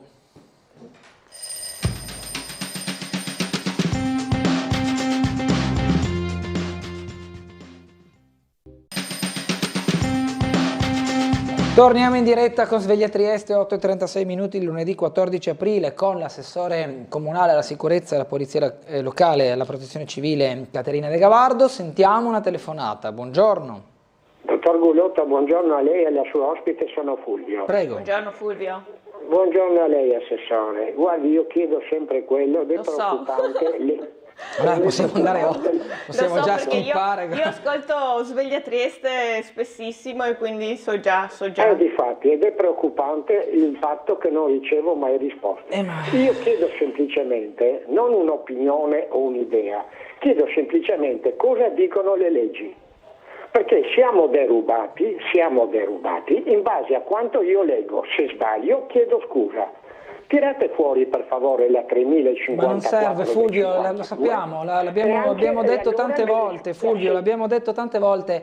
Il discorso, posso permettermi Fulvio, il discorso secondo me, dal suo punto di vista, non è da fare tanto agli assessori e ai consiglieri comunali, è andare più in alto, ed è quello che credo che stiano facendo movimenti come il Movimento Trieste Libera, che stanno andando più in alto, andando alle corti europee, andando a livelli sovracomunali. Cioè, a me va benissimo che lei chiami ogni giorno perché esercitiamo un diritto di democrazia, però siamo sempre lì. Cioè, dove l'assessore De Gavardo oggi può risolvere il problema? Dove Silvano Magnelli, che sarà dopo nostro ospite, potrà risolvere il problema? Io capisco che lei vuole sensibilizzare la popolazione sul tema del territorio libero di Trieste, sulle peculiarità che Trieste può godere, sul fatto che si prende un allegato e non si prende l'intero corollario di leggi. Cioè, penso che questo messaggio sia ormai chiaro ai nostri telespettatori. Per l'amor del cielo, è legittimo che lei continui a in qualche modo chiedere l'attenzione su questo tema, ma al tempo stesso ogni mattina chiedere all'ospite che ha una competenza limitata su questo argomento in qualche modo di potersi, anzi di doversi vergognare del fatto che non si sta adoperando in tal senso, lo trovo un po' ridondante, lo trovo un po' inutile, perché la possibilità di intervento degli ospiti che abbiamo molto spesso in questa trasmissione non attecchisce su questa problematica. Questo intendo dire, capisce Fulvio? Non vuole essere cattiveria la mia, però diventa un disco rotto. Abbia pazienza anche per quella che è la fruizione della trasmissione. Non le dico quante mail riceviamo di gente che è stufa di sentire ogni giorno questa cantilena, capisce? È anche una questione di, in qualche modo, di inquadrare nei giusti contorni un argomento che qui possiamo affrontare solo come opinione. L'opinione lo può chiedere oggi, domani, dopodomani, dopo un po' basta, insomma. De Gavardo, io la lascio rispondere. Ma no, io le rispondo così come gli ha già risposto Ricigno, qui al posto mio su questa sedia, e Giacomelli, sempre qui al posto mio su questa sedia. Lei deve andare nelle sedi a fare denuncia di quello che lei considera una cosa illegale, punto e basta, nelle sedi giuste a fare denuncia di quello che lei considera una cosa illegale. Io non ho null'altro da aggiungere. Se Fulvio è in linea lo lasciamo chiaramente parlare, mi scusi, io l'ho brutalmente interrotta, se vuole però parlare ci dica quello che ritiene, insomma. Fulvio, è in linea? No, c'è qualcun altro in linea? Buongiorno. No. Pronto, sono Franco Lega da Udine. No, buongiorno. Prego. Buongiorno a loro signori, buongiorno ai triestini, ai friulani. Ci dica. Allora, è 90 giorni, dottoressa Vagardo, sono 90 giorni che sto proponendo come il signor Fulvio, quello è sempre quello. Il metal Però detector. dategli ascolto al signor Fulvio e organizzate una bella giornata, una bella mattinata e sviscerate fuori il perché e il per come.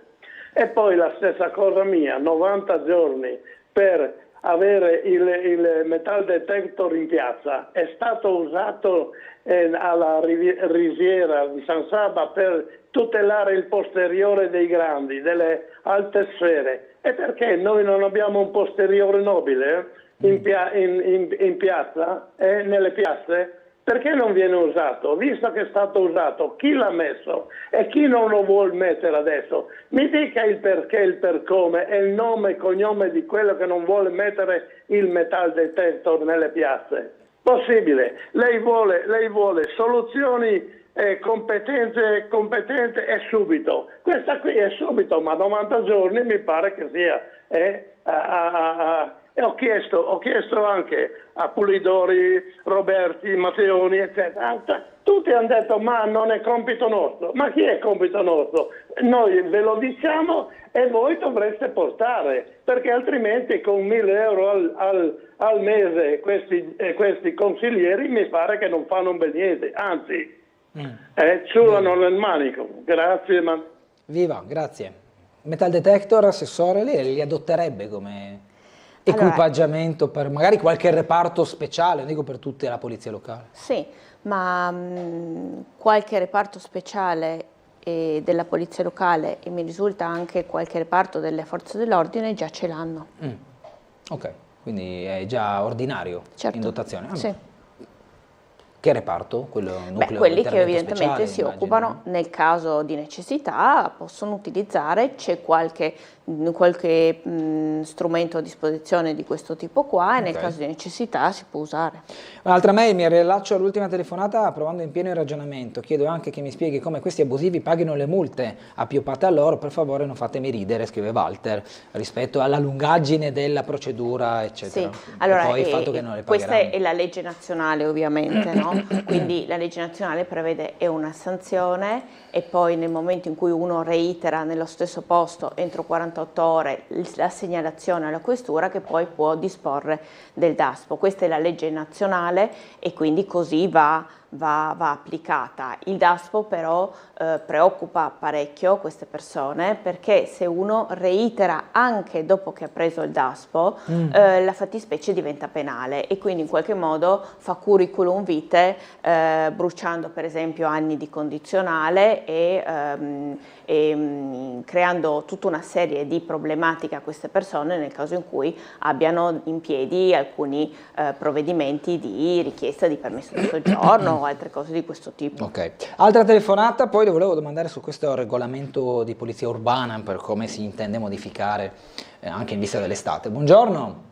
Buongiorno, sono signor Bruno. Prego. Buongiorno a lei, buongiorno a De Gavardo. Buongiorno. Senta, volevo chiedere una cosa alla De Gavardo.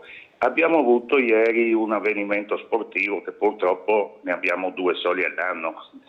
Comunque era prevedibile, la partita col Padova. Sì. E vengono effettuati chiaramente dei limitazioni di posteggio nella zona come è lecito. Sono anni però che, ne avevo parlato anche con Tremu, ne ho parlato con altri suoi assessori, ospiti, nessuno sa dare una risposta o mi ha dato una risposta sul fatto del posteggio di via Palatucci che ha delle limitazioni d'altezza, sono state divelte e ci sono fuori i divieti, rimozioni e tutto, ed è un cimitero di camper e furgoni. Io dico, almeno quando ci sono gli avvenimenti, che purtroppo sono pochi e lo sappiamo, 2 partite all'anno, Triestina-Vicenza, un concerto ogni morte di Papa, sarebbe lecito utilizzare prima il posteggio adibito allo stadio, che è quello che era nato con lo stadio, fianco Risiera per intendersi, e dopo bloccare quei poveri cittadini che non tutti possono spostare la macchina. Ecco, tutto qua.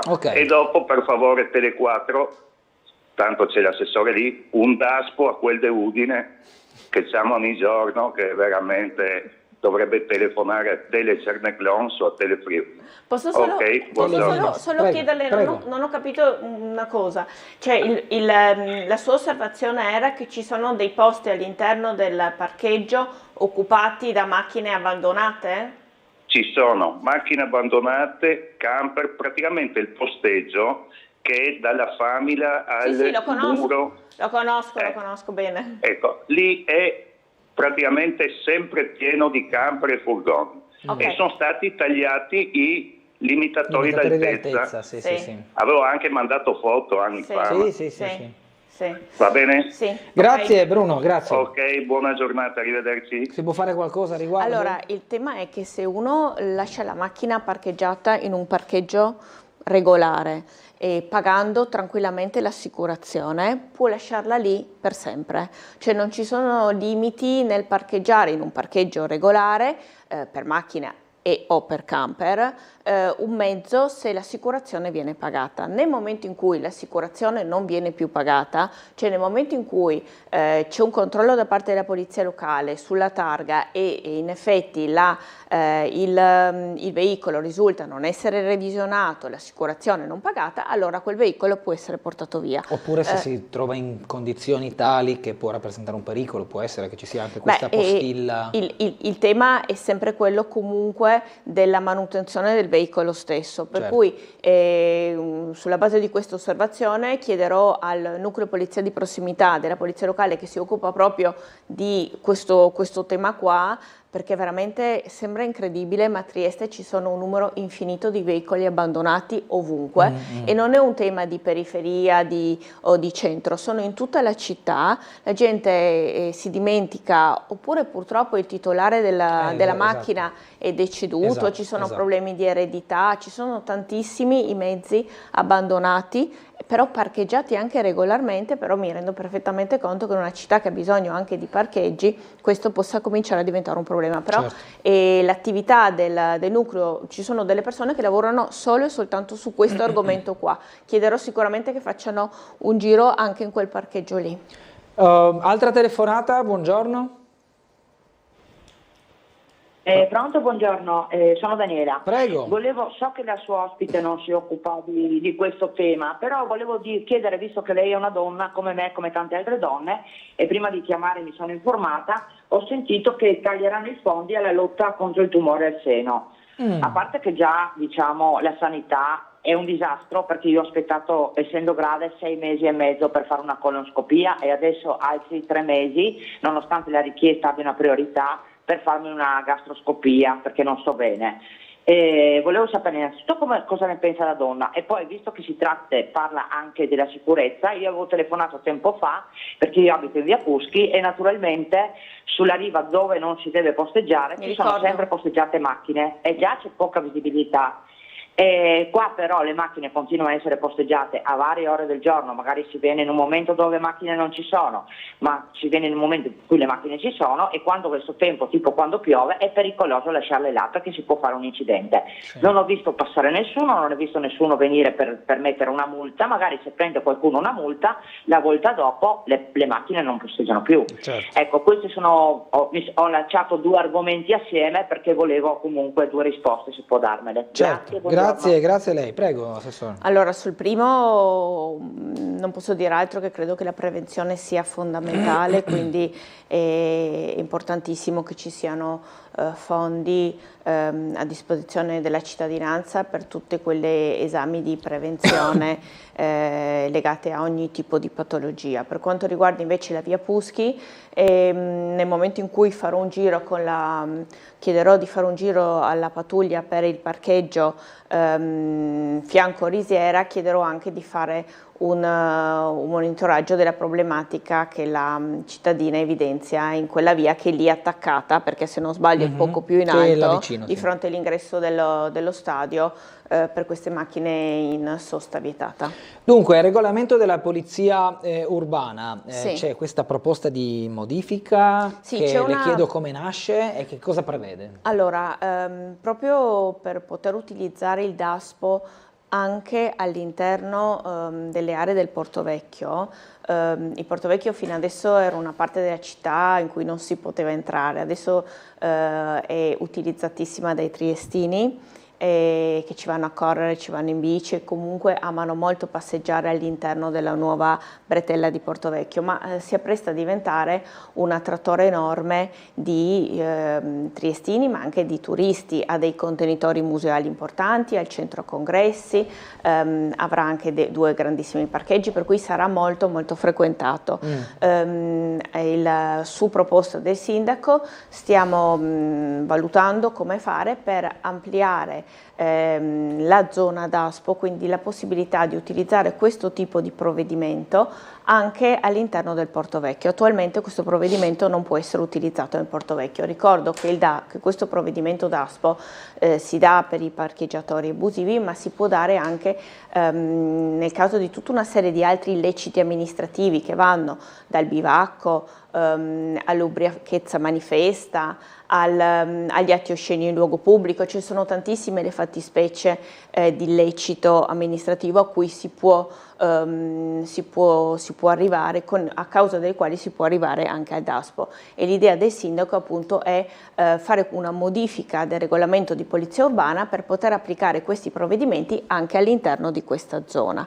Contestualmente, qua vado su un fatto di cronaca, contestualmente a questa modifica del regolamento di polizia urbana stiamo prendendo in considerazione anche di cambiare un altro articolo del regolamento di polizia urbana che riguarda la possibilità di esporre nudità in città. C'era stata una mozione del consigliere Porro la scorsa estate e che ci aveva messo in evidenza che alcuni turisti, soprattutto turisti, girano a petto nudo o anche in costume da bagno in zone centrali della città, ma diciamo che non è assolutamente consentito girare in costume in nessuna parte della città. E ci aveva messo in evidenza come il regolamento di polizia urbana fosse un po' generico su questo punto, cioè il regolamento di polizia urbana dà un divieto generale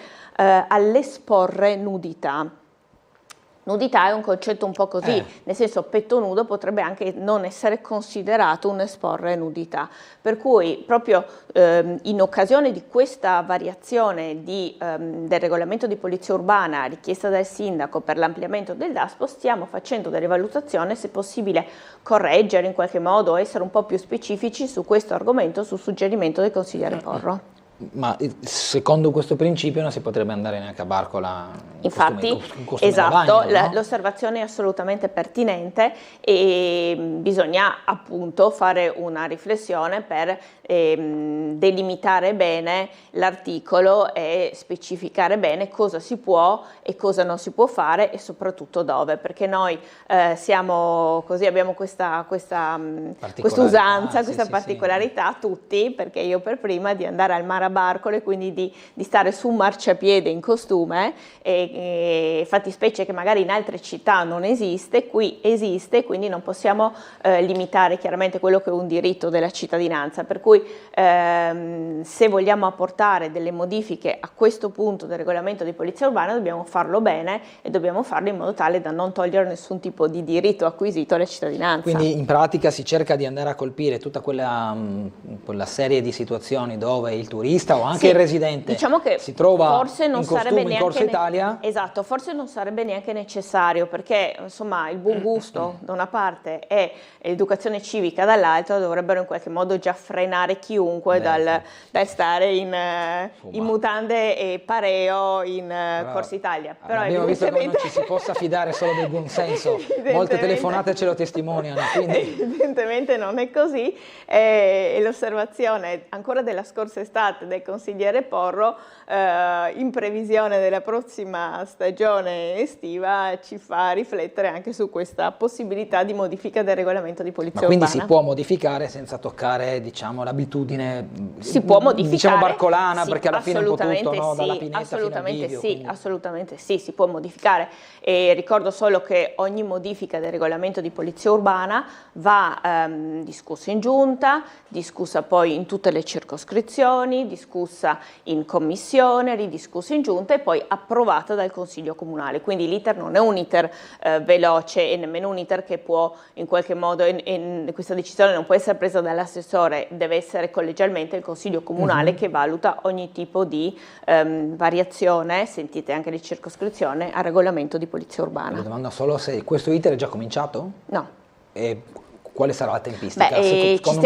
Ci stiamo pensando sia per questo che per il tema DASPO, che invece va condiviso con prefettura e questura, perché il tema del DASPO è un tema che poi come ho detto prima, visto che la decisione finale va presa dal questore, va condivisa e quindi nasce da una collaborazione con le forze dell'ordine e con la prefettura, per cui ci stiamo lavorando su da qualche settimana e poi inizieremo, se riterremo di inserire anche questo tema della nudità. So che il piccolo sta anche facendo un sondaggio, quindi vedremo un po' quali saranno i risultati a proposito, ma insomma credo che i triestini ci tengano abbastanza al decoro della propria città, e quindi se una minima precisazione in più può aiutare in questo senso, insomma ben venga. Sentiamo una telefonata, buongiorno.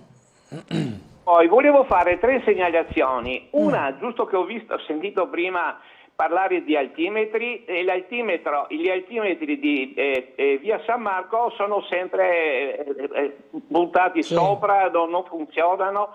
Io ho telefonato varie volte in via Locchi per quanto riguarda gli altimetri, ma non succede niente. Ecco, vorrei, dato che ogni tanto un camion sotto via San Marco ci passa e ci resta, dato che gli altimetri non sono mai corretti perché sono sempre buttati su, insomma non sono regolari, sarebbe opportuno dire alle ferrovie di chi sono di competenza di metterli a posto.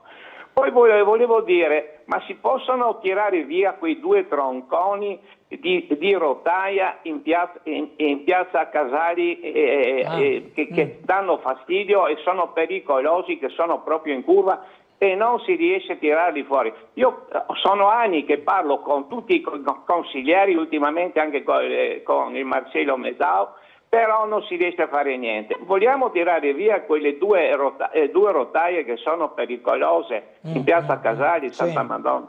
E poi ultima cosa, ogni volta che vado a parcheggiare dell'ex piscina trovo i soliti parcheggiatori? No, i soliti immigrati che vanno lì a farsi i soldini. Ecco, ogni volta è fastidioso fare discussione con loro. Sì, abbiamo parlato grazie, prima. Buongiorno. Grazie. Sui parcheggiatori, diciamo, se vuole dare una risposta, visto che probabilmente non ha sentito. Sui parcheggiatori abbiamo già parlato prima, sono veramente tantissime le segnalazioni, perché mi rendo conto che la cosa sia molto molto fastidiosa. Era un problema che era emerso anche durante le feste di Natale, perché evidentemente nel momento di maggior flusso di persone in città emerge questo problema, sta riemergendo adesso e sicuramente presteremo grande attenzione come polizia locale a questo fenomeno. Altimetri e piazza Casali segnalerò ovviamente alle persone competenti questi 2 temi. Le leggo una mail che mi ha fatto sorridere, chissà se verrà applicato anche allo stadio in curva a torso nudo, no? Perché c'è molti ultras si espongono molto spesso allo stadio, anche ieri alcuni fra Padovani e Triestini avevano già sentore di estate, ma ieri non faceva bello così. In realtà ieri pomeriggio non faceva tanto caldo, se fosse stato sabato allora quasi era giustificabile. Senta, ma in quel caso lì potrebbero esserci lo stadio doppio DASPO sportivo più DASPO. Povera gente. Allora, le chiedo soltanto un'ultima cosa perché dobbiamo chiudere.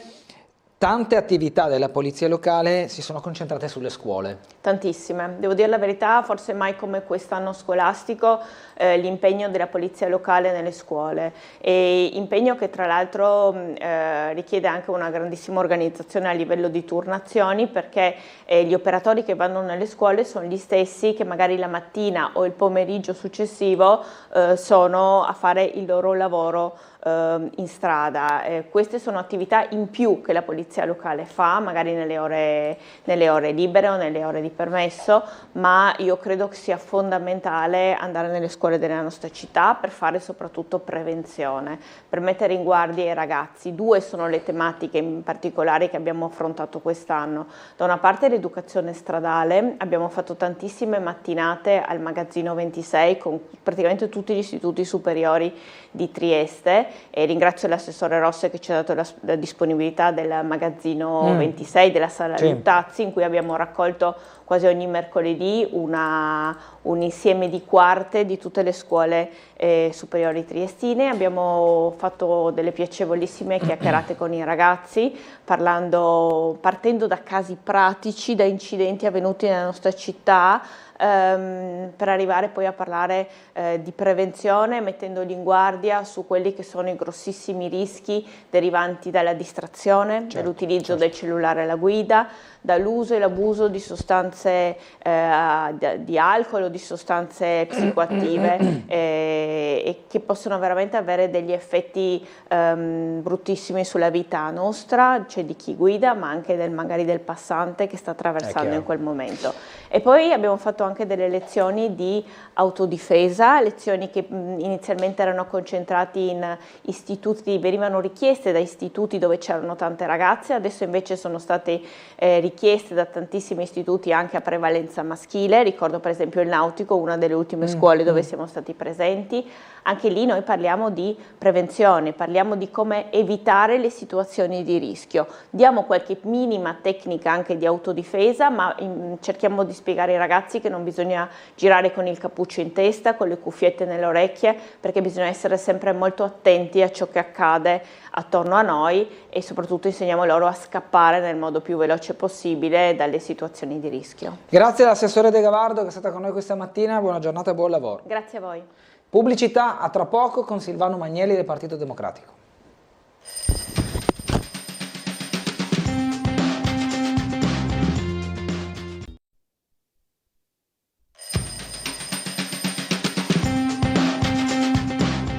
Ben ritrovati in diretta con Sveglia Trieste. Magnelli mi stava già argomentando alcune delle sue tematiche che avrebbe avuto piacere e avrà piacere di raccontarci. Siamo in compagnia di Silvano Magnelli del Partito Democratico. Buongiorno Magnelli. Buongiorno Bernardo, buongiorno. Allora, abbiamo una telefonata, poi cominciamo anche con altri argomenti. Buongiorno.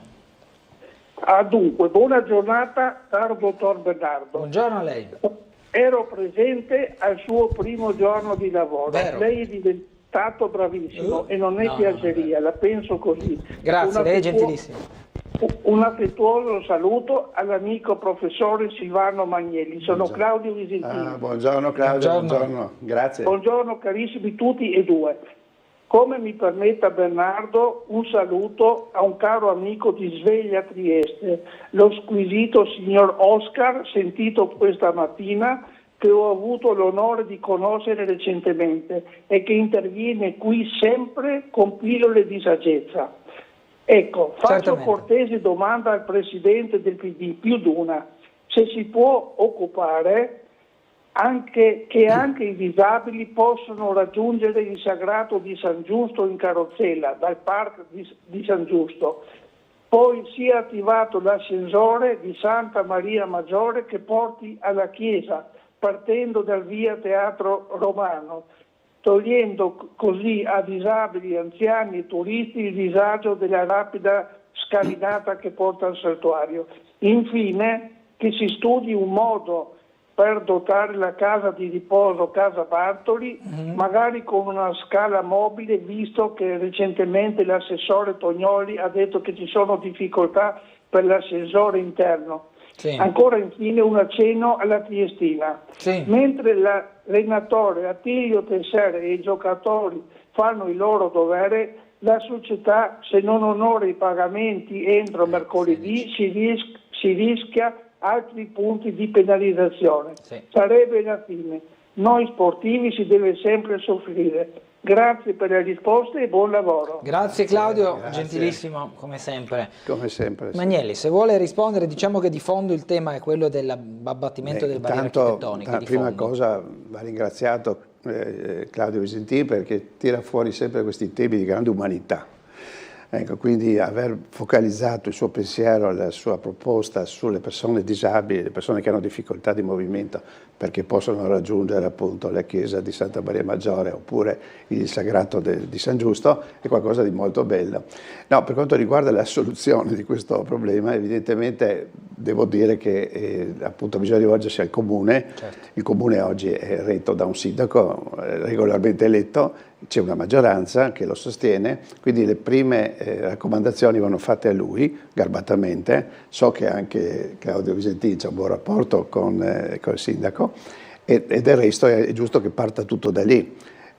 È vero che anche l'opposizione deve fare la sua parte, io farò senz'altro quello che posso per trasmettere questo tipo di preoccupazione e di proposte ad alcuni consiglieri del PD o anche delle altre liste di opposizione che conosco, perché è una materia molto interessante, molto importante, cioè rendere la vita dei disabili già così difficile, un po' più alleggerita, un po' più gradevole, è un grande atto di civiltà.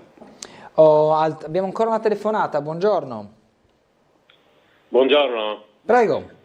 Senta, io vorrei fare una specie di denuncia. Io sono un disabile che abita in via Valmaura, ho la disavventura di abitare in via Valmaura, perché, le spiego subito, sotto l'inizio della superstrada vi sono degli stalli per i disabili. Posteggi che io non posso usufruire in quanto vi sono dei piccioni costantemente appollaiati su una specie di gronda che sta sotto il livello della superstrada. Ok. Sono piccioni triestini e hanno una mitraglia vite al posto del Popi. Ok. Ecco, se si potesse, non so, con poche decine di euro si possono mettere dei dissuasori senza far del male agli animali, insomma, che hanno trovato un posto dove stazionare.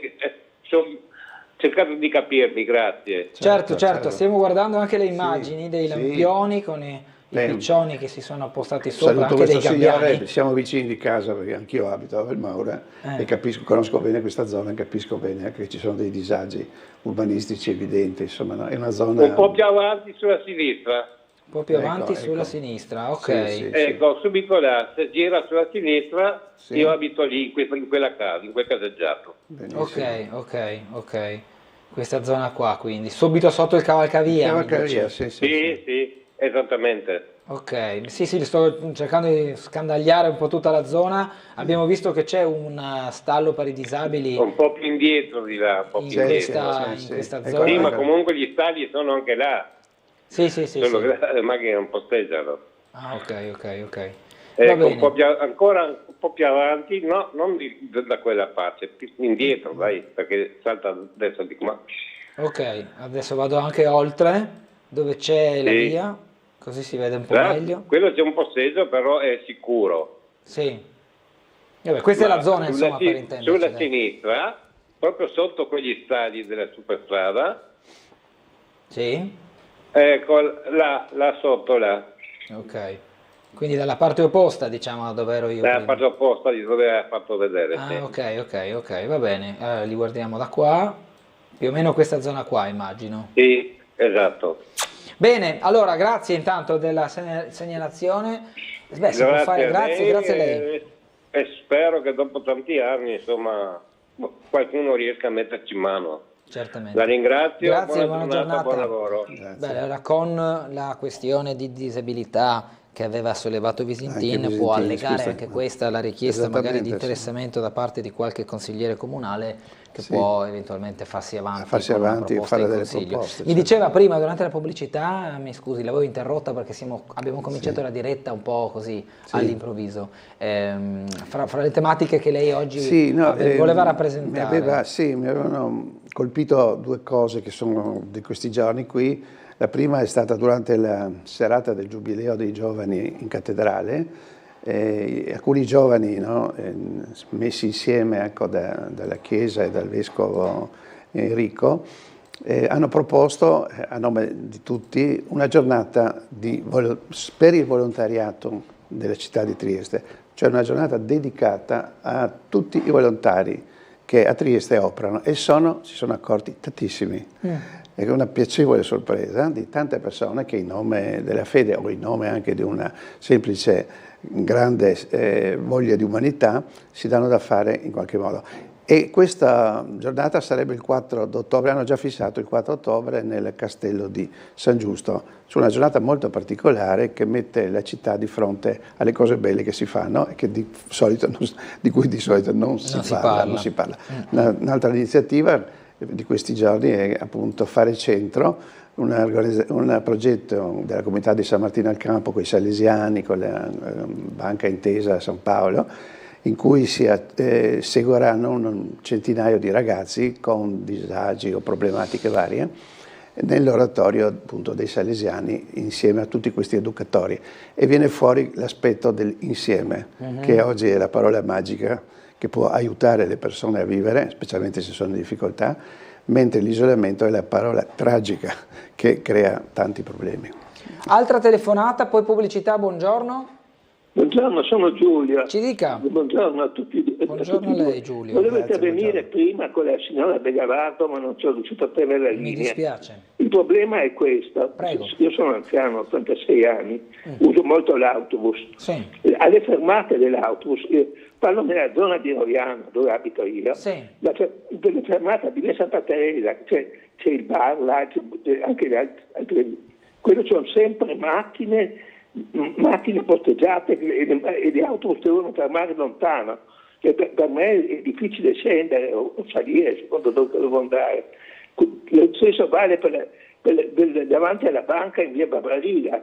E dopo per andare in città, davanti all'ex palazzo della Rasla, l'albergo che c'è, hanno il posto riservato, l'ultimo pezzo verso via Santa Caterina, però tutto davanti ci sono sempre macchine posteggiate che avrebbero comodamente. Io conosco un palazzo dove ho lavorato dentro 30 anni, quindi lo conosco. Ci sono due comode entrate in via Santa Caterina, mi sembra che uno sia per personale, ma potevo per scarico portare di là le merci e anche le macchine degli utenti dell'albergo. Ecco, questo. Certo. Basta così, di resto sono d'accordo. Il signor Magnelli è un mio amico, abbiamo una grande amicizia in comune, quindi buongiorno. Saluto perché Grazie. ho un'amicizia in comune con suo padre, con Don Alessandro, che è stato 20 anni a Roiano, che ha fatto diventato del bene a Roiano e continua a farlo là. Sì, certo. Ringrazio.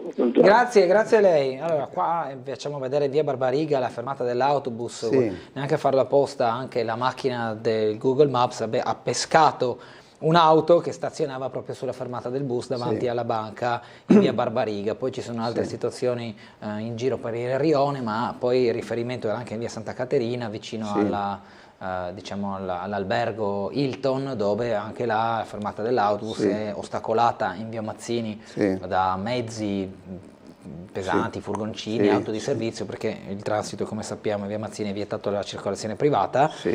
Questo va a danno non solo degli autisti che devono accostarsi più lontano, ma anche dei passeggeri che chi sale e chi scende deve impegnare quel gradino, talvolta per chi ha problemi motori impegnativo. Come risponde a questa segnalazione Magnelli? Si potrà fare qualcosa secondo lei? Si può prendere carico anche di credo che fosse l'assessore De Gavardo forse più competente. Infatti aveva premesso che voleva parlare proprio con lei. Però comunque la città ha degli spazi sempre più limitati e in grande difficoltà da questo punto di vista. Scagli la prima pietra chi non si è messo qualche volta lì in quei posteggi non proibiti del bus, magari per un momento, per poco, eccetera. Allargare questi spazi deve essere frutto comunque dell'intervento anche qui del Comune, evidentemente assieme anche alla Trieste Trasporti, perché si crei qualcosa di più allargato. Ed è molto difficile, le macchine sono aumentate a dismisura, gli spazi invece no. Esatto. Pubblicità, dobbiamo fermarci per qualche minuto, ci vediamo tra poco.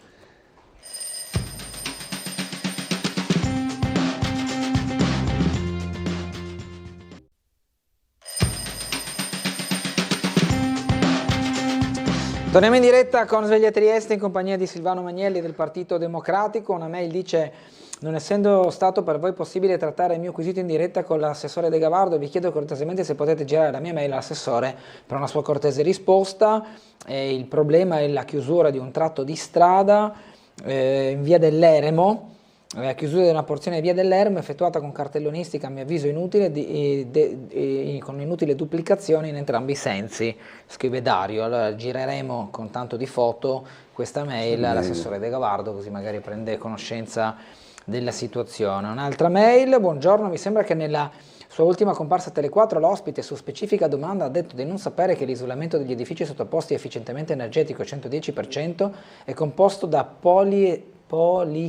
polistirene da 15 cm, classe ignifuga F, con una sottile copertura sintetica. Si è forse informato a riguardo? Qual è il suo parere? Cordiali saluti, Enrico.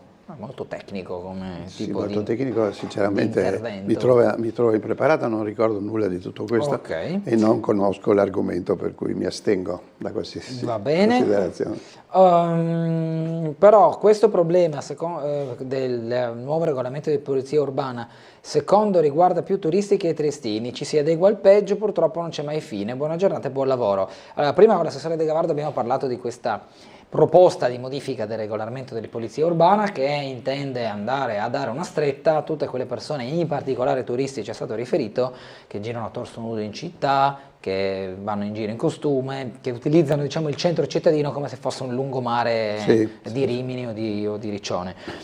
Questo chiaramente inquadrato in un contesto normativo andrebbe a includere anche chi a Barcola si alza l'asciugamano per andare a buttare nelle immondizie la lattina ed è a petto nudo e in costume e magari con l'infradito. Quindi o si crea una deroga alla, diciamo, balneazione a Barcola, oppure ogni persona che si trova a petto nudo diventa oggetto di una possibile sanzione. E infatti la mail, qui inquadro la mail, questo problema secondo chi lo redige riguarda più i turisti che i triestini, però ci si adegua al peggio e dice la signora che ci scrive, al peggio non c'è mai fine. Quindi in qualche modo, secondo lei Magnelli, per arrivare alla domanda, andando a creare una norma di questo tipo, cioè vietare che la gente vada in giro a petto nudo a Piazza Goldoni o in Viale 20 Settembre, si va a creare una norma che adegua e costringe i triestini ad adeguarci a una tendenza che si importa dai turisti? Non è forse il caso di in qualche modo intervenire al contrario? Questo un po' interpreto dalla mail, il suo pensiero. Sì, ma dunque, sicuramente questa è una città estremamente attraente, è una città che ci è invidiata da tutte le parti, vengono sempre di più i turisti. Questo implica da una parte un grande vantaggio, dall'altra evidentemente un possibile disordine. Bene, quindi se si vuole intervenire a rendere un po' più educata la presenza dei turisti in Piazza Goldoni, insomma in Piazza Unità, nel centro città, evidentemente è giusto anche avere riguardo per il decoro, no, della vita di tutti, e quindi va bene da quel punto di vista. Non siamo in spiaggia in Piazza Goldoni evidentemente. Chiaro. Altra cosa è la spiaggia, Barcola, insomma lì, salvo cose di oscenità evidenti, che vanno multate comunque, un po' difficile insomma correre dietro alle persone in costume, insomma è un po' particolare, diventerebbe difficilmente controllabile la cosa. Cioè dividerei i due temi, il tema della città con tutte le sue bellezze e tutti i suoi visitatori, che va comunque regolamentato e reso molto, molto più agibile, molto più educato. Dall'altra parte c'è la spiaggia dove certamente non si può essere né sbraccati né nudi, insomma sfacciatamente, però un po' difficile mettere delle regole, delle normative molto stringenti nel lungomare di Barcola, a mio avviso. Sentiamo una telefonata, buongiorno. Buongiorno, eccomi qua, sono Cristina, buongiorno a tutti. Buongiorno. Buon lunedì. Buongiorno, prego. Grazie. Allora, grazie. Io ho due richieste abbastanza importanti, in quanto io mi affido a Trieste, che ogni tanto vado a trovarla. Chiedo, siamo state, almeno sono stata l'altra volta nell'autobus. Qua è la fine del mondo con l'autobus, perché ieri lavoravo, era pieno, le corriere. Sì. Io chiedo che ci siano controlli per quanto riguarda, ho un po' di dubbio per il pagamento dei biglietti. Ok, questa è la cosa. Sì. E anche che non sia strapieni sti autobus. Altra cosa. L'altra cosa, cortesemente, tutte quelle scritte via, cortesemente, perché guardi, mi viene da vomitare di più, non è possibile. Questo non è bello per Trieste, ma per qualsiasi parte del mondo. Se non sono dei disegni, super bei disegni. Dunque, le scritte arabe, via. Chiedo anche, intanto grazie dei cassonetti intelligenti che ho visto che state, no, ok, perfetto, perché io sono per l'ambiente. Altra cosa vorrei chiedere dei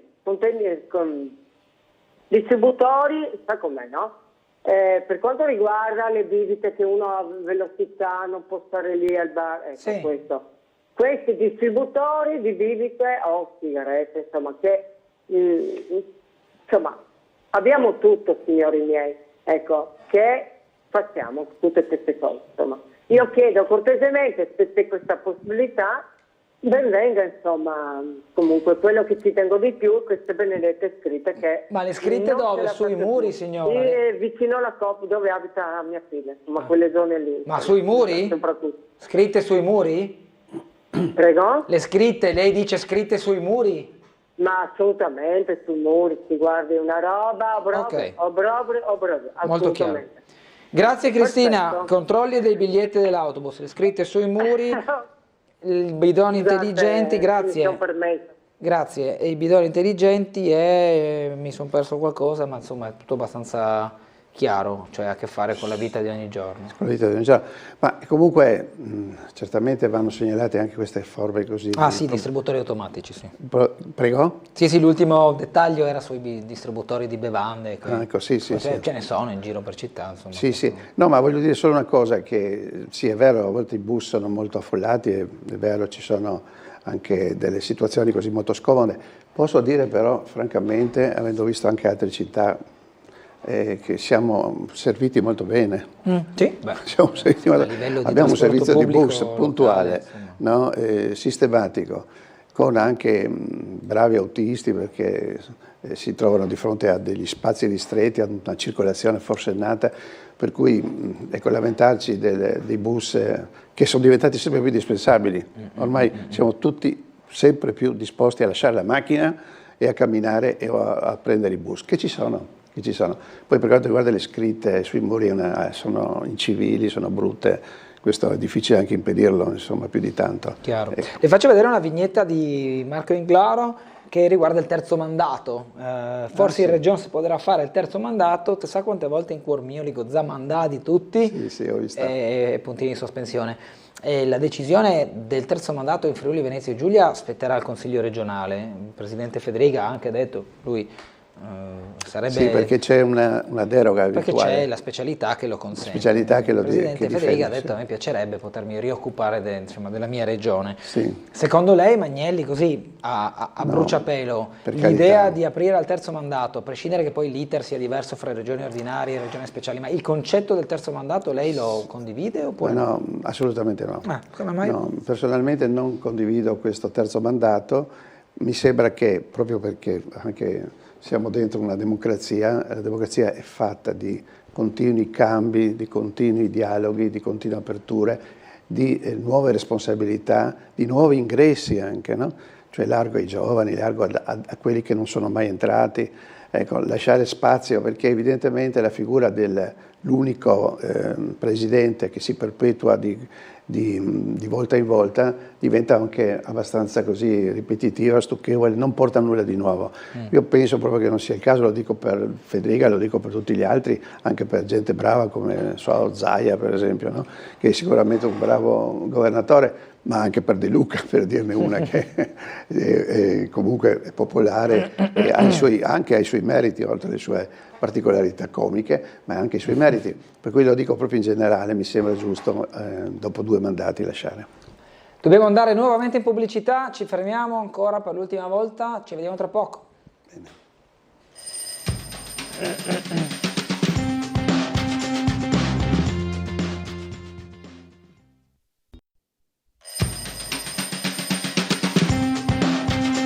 Torniamo per l'ultima parte della nostra trasmissione, siamo in compagnia di Silvano Magnelli del Partito Democratico, sentiamo una telefonata, buongiorno.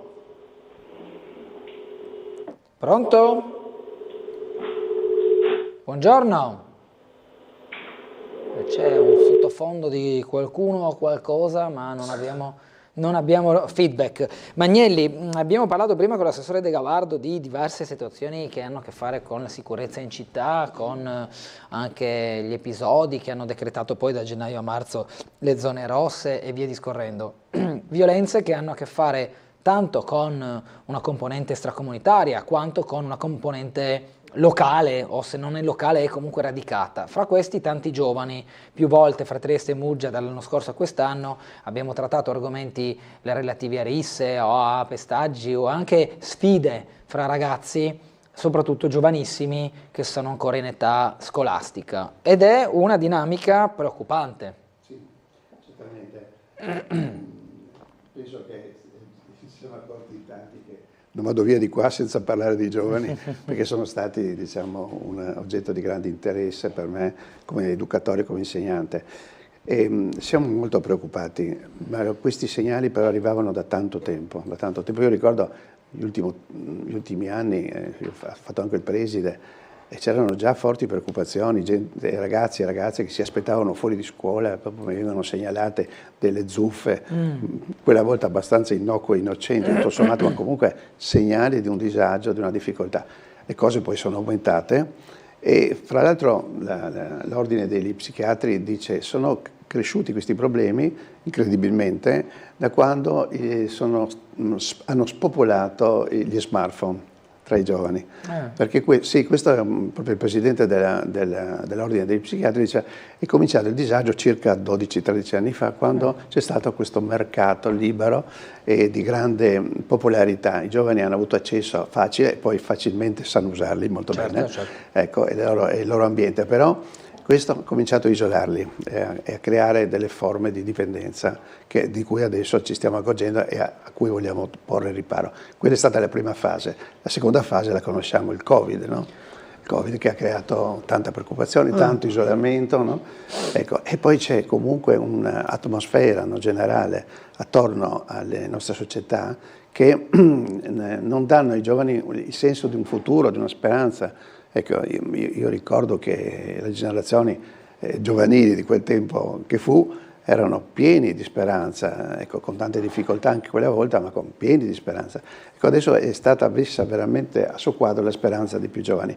Io direi che bisogna aumentare tanto l'aspetto formativo, l'aspetto educativo, l'aspetto affettivo nelle scuole, nelle famiglie. Si può fare di più.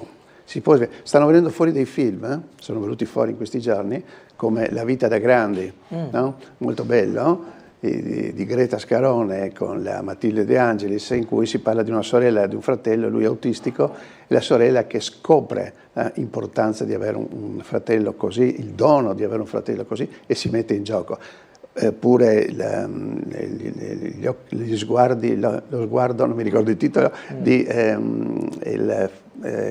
si chiama Luca Zingaretti, Luca Zingaretti, è un film che mi dicono che è meraviglioso, ho sentito le sue opinioni. C'è un padre semplicissimo che fa il tranviere e che si trova un figlio con una forma di alcolismo dovuta al fatto che ha perso la mamma, no? Cioè ci sono dei problemi che vengono sempre di più a galla e non sono sopportabili, e bisogna aumentare la marcia, bisogna aumentare la qualità dei nostri rapporti. Questo è possibile. Possiamo da adulti, da anziani, anche da nonni, no? Crescere in questa dimensione di attenzione, di ascolto, ecco, anche di compassione, tra virgolette, insomma, nel miglior senso possibile, perché sono il futuro della vita nostra. La vita continuerà, non perché ci siamo noi, perché c'è un limite, ma perché ci sono loro, ecco, e lo dico perché sono un nonno, ma padre, eccetera, ma soprattutto perché ho visto quanto è importante nella vita dei giovani la presenza di un adulto anche a scuola, anche estraneo, però vicino a loro, in questa direzione qui. Quindi il vero rimedio è sì, la politica, la sicurezza, sicuramente tutto quello che si deve fare è giusto farlo, ma prima di tutto riscopriamo la vena educativa e affettiva verso i giovani. Molto bello questo messaggio. Sentiamo una telefonata, buongiorno. Pronto? Buongiorno? Niente, non ci riusciamo a collegare con questo misterioso interlocutore dall'altra parte del telefono. Molto spesso il disagio dei giovani Magnelli è frutto di errori degli adulti, però, no? Sì, certamente. E anche chiedo scusa, La Casa degli Sguardi è il film. La Casa degli Sguardi, vabbè, non lo conoscevo, quindi non potevo correre in soccorso. È venuto fuori adesso in Ok. Dicevo, molto spesso sono gli errori degli adulti a ripercuotersi sui più giovani, ma anche, e qui secondo me è anche corretto fare in qualche modo un mea culpa come settore, anche dell'informazione. Sì, certo. Perché ormai troppo spesso si accende un telegiornale e ci sono solo cattive notizie. A me capita mezz'ora di incubi e poi domenica mattina mentre faccio colazione accendo, guardo i primi 3 titoli, spengo. perché mi passa la voglia di ascoltare notizie. Mi pare purtroppo giusto quello che dice Bernardo, perché c'è da una parte proprio un'informazione troppo negativa, troppo negativa. Io prima ho citato 2 cose che ho saputo in questi giorni, questa giornata del volontariato, di questo fare insieme per giovani nelle nostre sedi educative dove sono. Ecco. Però resta un impegno notevole da parte di tutti, e soprattutto direi della politica, che qualche volta non interviene, non ne parla, ecco, e invece è importantissimo riparlarne e soprattutto cercare di fare rete insieme, questa parola appunto dico io magica, che quando l'ho provata nella scuola, nella vita, anche in politica per quanto è possibile, anche con avversari politici, è una parola magica, snoda tutto, rompe tutti gli schemi, si aprono degli orizzonti incredibili. Sentiamo una telefonata se ce l'abbiamo. Buongiorno. Buongiorno Gulotta, Ce l'abbiamo. buongiorno a lei e a Manieli, Nivea. Buongiorno. Allora, io volevo dire una cosa, finalmente sono d'accordo su una cosa di quello che ha detto il Manieli. Lo smartphone, io li odio veramente, anche perché se c'è una persona adulta come me, con i capelli bianchi e di una certa età, senza smartphone, mi scusi Manieli, ma viene proprio d'età rincoglionita e io non lo sono, eccolo. Allora, io darei lo smartphone ai maggiorenni, io vieterei lo smartphone ai minori, perché non è possibile. Ultimamente ho visto un bambino in carrozzina che non sapeva neanche, penso che non sapeva neanche camminare e aveva in mano uno smartphone e se lo guardava. Allora questi genitori, questi nonni, invece di comprare un libro cartonato per dare ai bambini che lo osservino e che lo tocchino con le mani, è tutta una cosa, io mi scusi se sarò un momentino così, però io penso che se andiamo avanti in questa maniera metteremo lo smartphone nell'utero, perciò che il bambino non scalzi durante la gravidanza, perché non è possibile che i bambini abbiano lo smartphone in mano già da piccoli.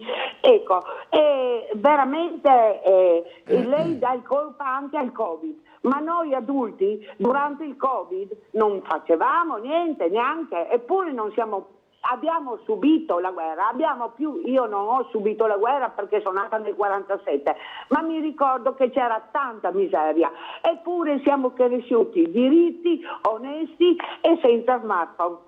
C'è un'urgenza ai bambini che se lo dà per questo, basta un cellulare, non occorre lo smartphone. Ecco, grazie Manieli, e ancora vorrei dire qualcosa sul terzo mandato, ma mi prolungherei troppo. Grazie. Grazie signora, grazie. Sì, continuiamo, avvalora un po' quanto diceva lei prima. Sì, quando dicevo riguardo alla smart. No, vorrei ancora aggiungere una cosa riguardo agli adulti, in questo sforzo di maturazione anche come adulto, perché dicono anche sempre gli psicologi, gli adulti fanno gli adolescenti. Cioè, molto spesso gli adulti a 50 anni, a 60 anni, cercano di vivere una vita da adolescente, da giovane, spensierata, senza problemi, no? In cui prevale il divertimento, prevale comunque un benessere molto provvisorio, mentre le cose più importanti passano davanti agli occhi e vengono trascurate. Quindi c'è anche diceva anche Bernardo prima, no? C'è proprio un richiamo agli adulti, ma non per fare processi, ma per cercare di migliorare, di trasformarci, perché possiamo trasformarci, perché finché siamo vivi possiamo cambiare e migliorare la nostra vita. Un ruolo grande ce l'ha la scuola, no? Assolutamente, un ruolo grandissimo. La scuola non deve perdere i suoi connotati, non deve perdere le sue caratteristiche, è un luogo di vita, di formazione, ma io vedo anche gli ex allievi, ma tutti sono grati non solo a me, ma a tanti colleghi per come li abbiamo educati, aiutati, ascoltati, magari semplicemente un discorso così tra un intervallo e l'altro, sulle scale, fuori in strada, un saluto, un momento di cordialità. Le cene di maturità indimenticabili, no? Ecco, ricordo una ragazza che alla fine di una cena di maturità, silenziosissima, in 2 anni che l'ho avuta, brava, che però non parlava mai, che ha detto grazie di tutto. Insomma, sono quelle cose che aiutano. Anche a me.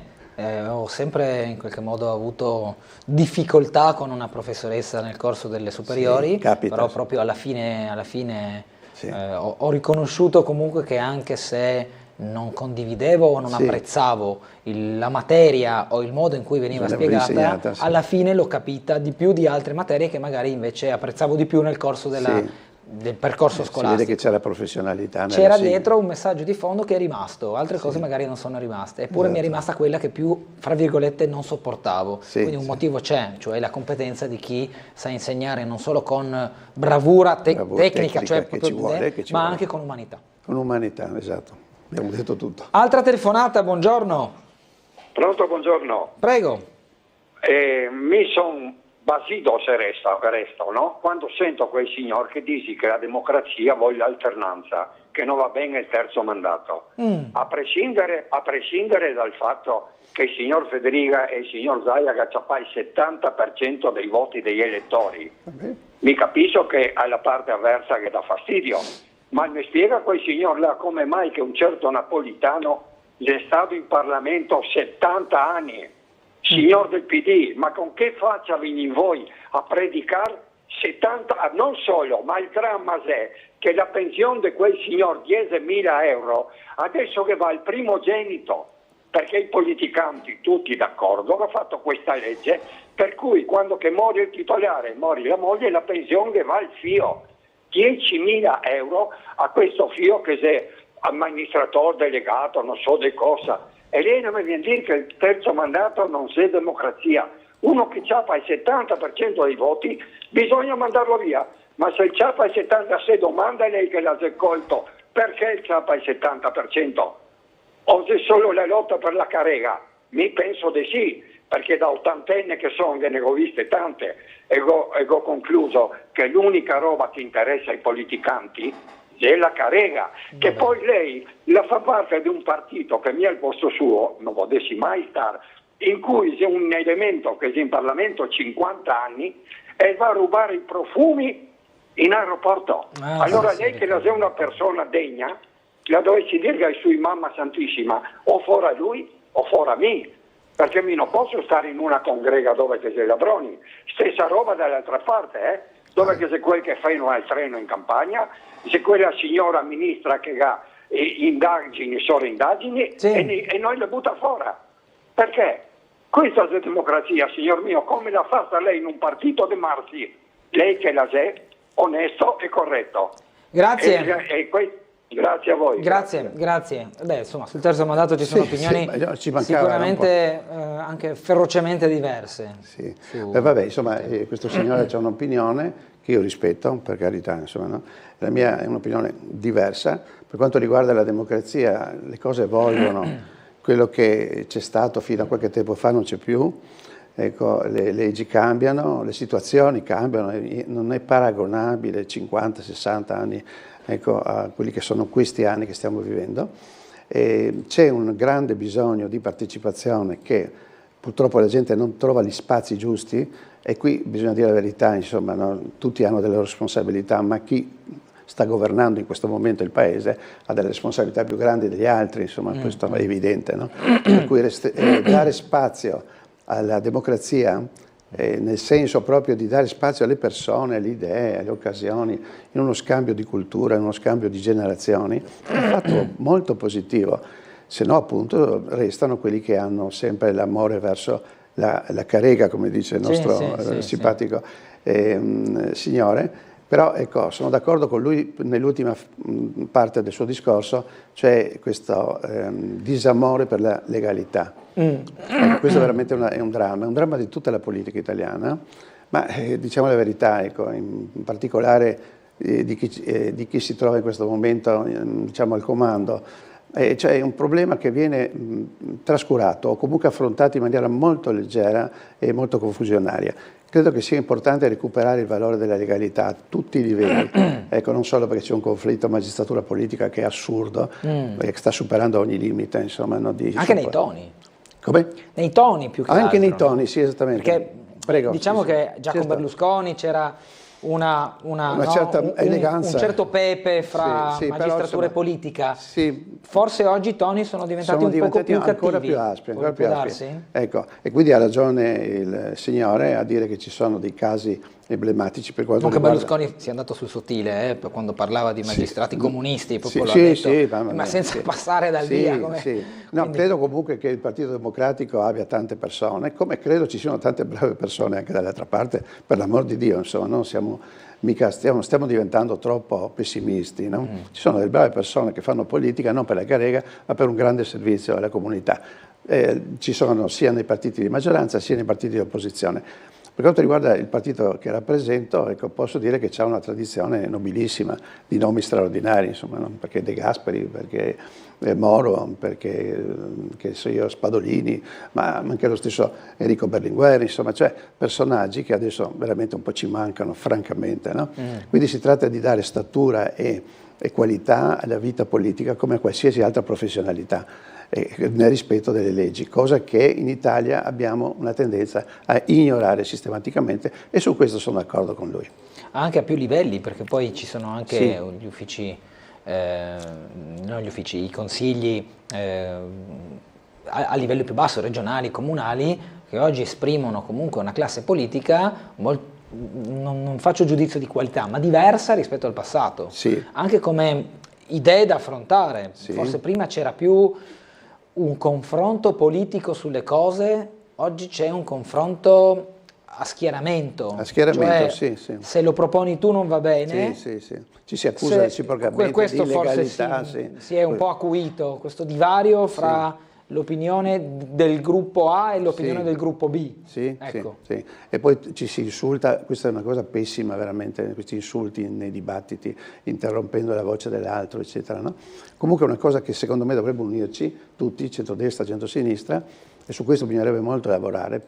La Costituzione italiana, sconosciuta spesso a tanti italiani, sconosciuta persino a diversi politici, è un grande collante civico per tutti noi.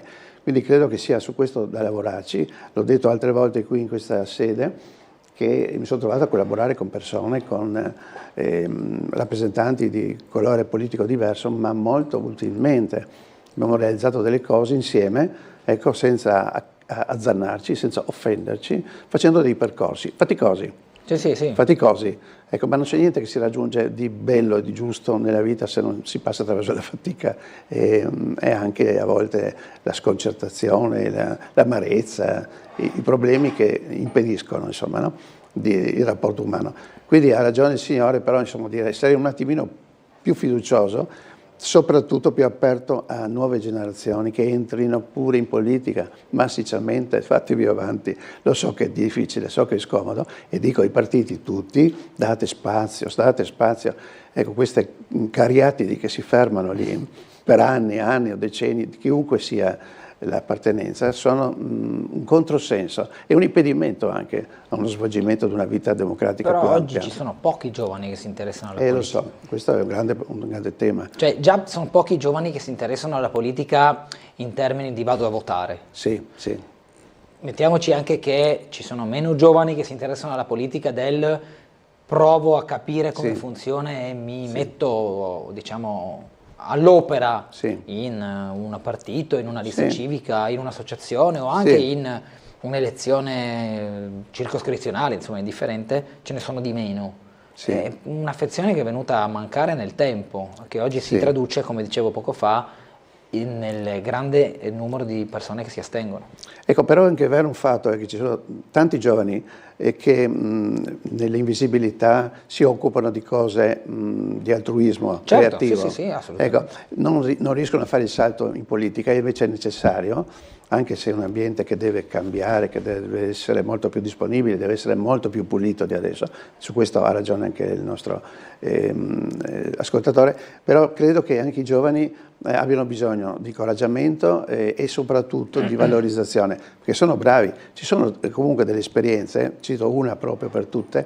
C'è un'associazione che ha un nome un po' strano, Patto Amministrativo e Civico, in Italia, che ha migliaia di progetti fatti tra adulti e giovani in collaborazione con comuni di diverse tendenze politiche, di centrodestra e di centrosinistra, che riguardano l'ambiente, l'architettura, la scuola, la sanità.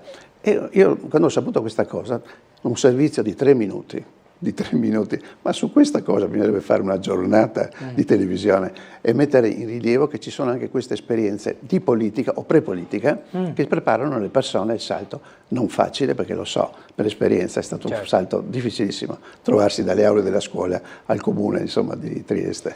So che l'aveva fatto, mi aveva detto in pubblicità, aveva fatto impressione questo attacco, so che spazio in un contesto completamente diverso. Sì. Questo attacco russo in Ucraina, lo vediamo dal piccolo, missili su Sumi, la città di Sumi. Ieri veramente, ecco, dunque sono 3 anni che vediamo cose oscene, proprio terribili in Ucraina, no? Proprio terribili.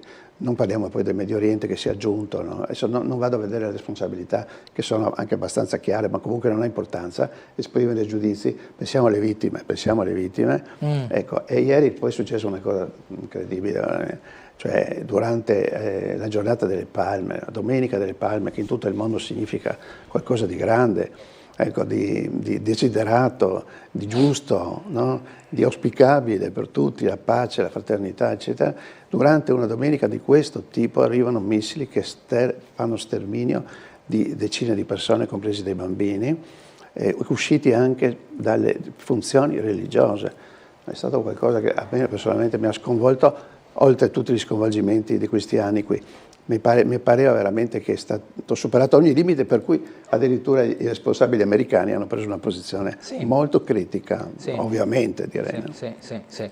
E poi vabbè, purtroppo i conflitti, lo leggiamo anche quotidianamente dalla stampa, non trovano una risoluzione diplomatica al momento. No, certo. Il cessate il fuoco viene disatteso, i missili continuano ad arrivare, tanto in una zona quanto in un'altra. Ma tanto più grave, non solo per la celebrazione delle Palme, ma perché in questo periodo, comunque sia, si sono aperte delle trattative. Ecco, anche per merito di un politico che io non voterei mai, ma insomma Trump, il quale ha avviato un percorso, e in questo momento, di fronte alle proposte di pace fatte da tanti, e soprattutto da chi si trova in quella situazione lì, la risposta è questa, insomma, veramente è molto, molto grave, molto imbarazzante. Manielli, con il Partito Democratico adesso state aspettando l'esito anche delle votazioni nei comuni che sono andati al voto, che sono al voto in questo momento. Evitiamo di parlare anche per una questione di par condicio, però sicuramente sono elezioni che in qualche modo aiuteranno a capire il percepito nuovamente in vista poi di quelle che saranno le elezioni regionali, che arriveranno ci sono anche i referendum. E ci sono anche i referendum. 5 referendum, ci sono 8-9 giugno. 5 referendum e poi appunto le elezioni amministrative, no? Certo. Ma quelle di locali, no? Monfalcone, Pordenone. Sì, Monfalcone, Pordenone, Sampiere e altri. Domani, lo anticipo nuovamente, saremo in collegamento mattutino durante Sveglia Trieste proprio con Laura Bucarella da Monfalcone, che ci darà le proiezioni dell'esito delle votazioni, che più o meno avranno una durata di qualche ora. E poi avremo i nomi del nuovo sindaco e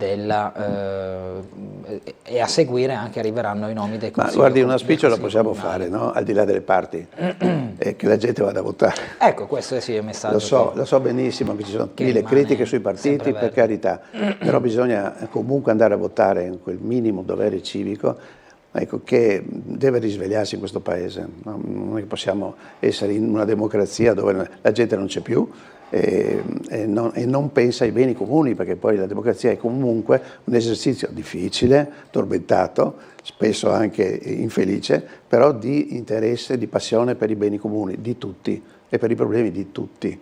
Ecco, questa è la grande speranza, che si cominci veramente a battere un'altra strada rispetto a quella degli ultimi anni. Bene, noi siamo praticamente in chiusura e non so se lei ha seguito il weekend sportivo negativo per Trieste. Certamente, è stato un pomeriggio da incubo.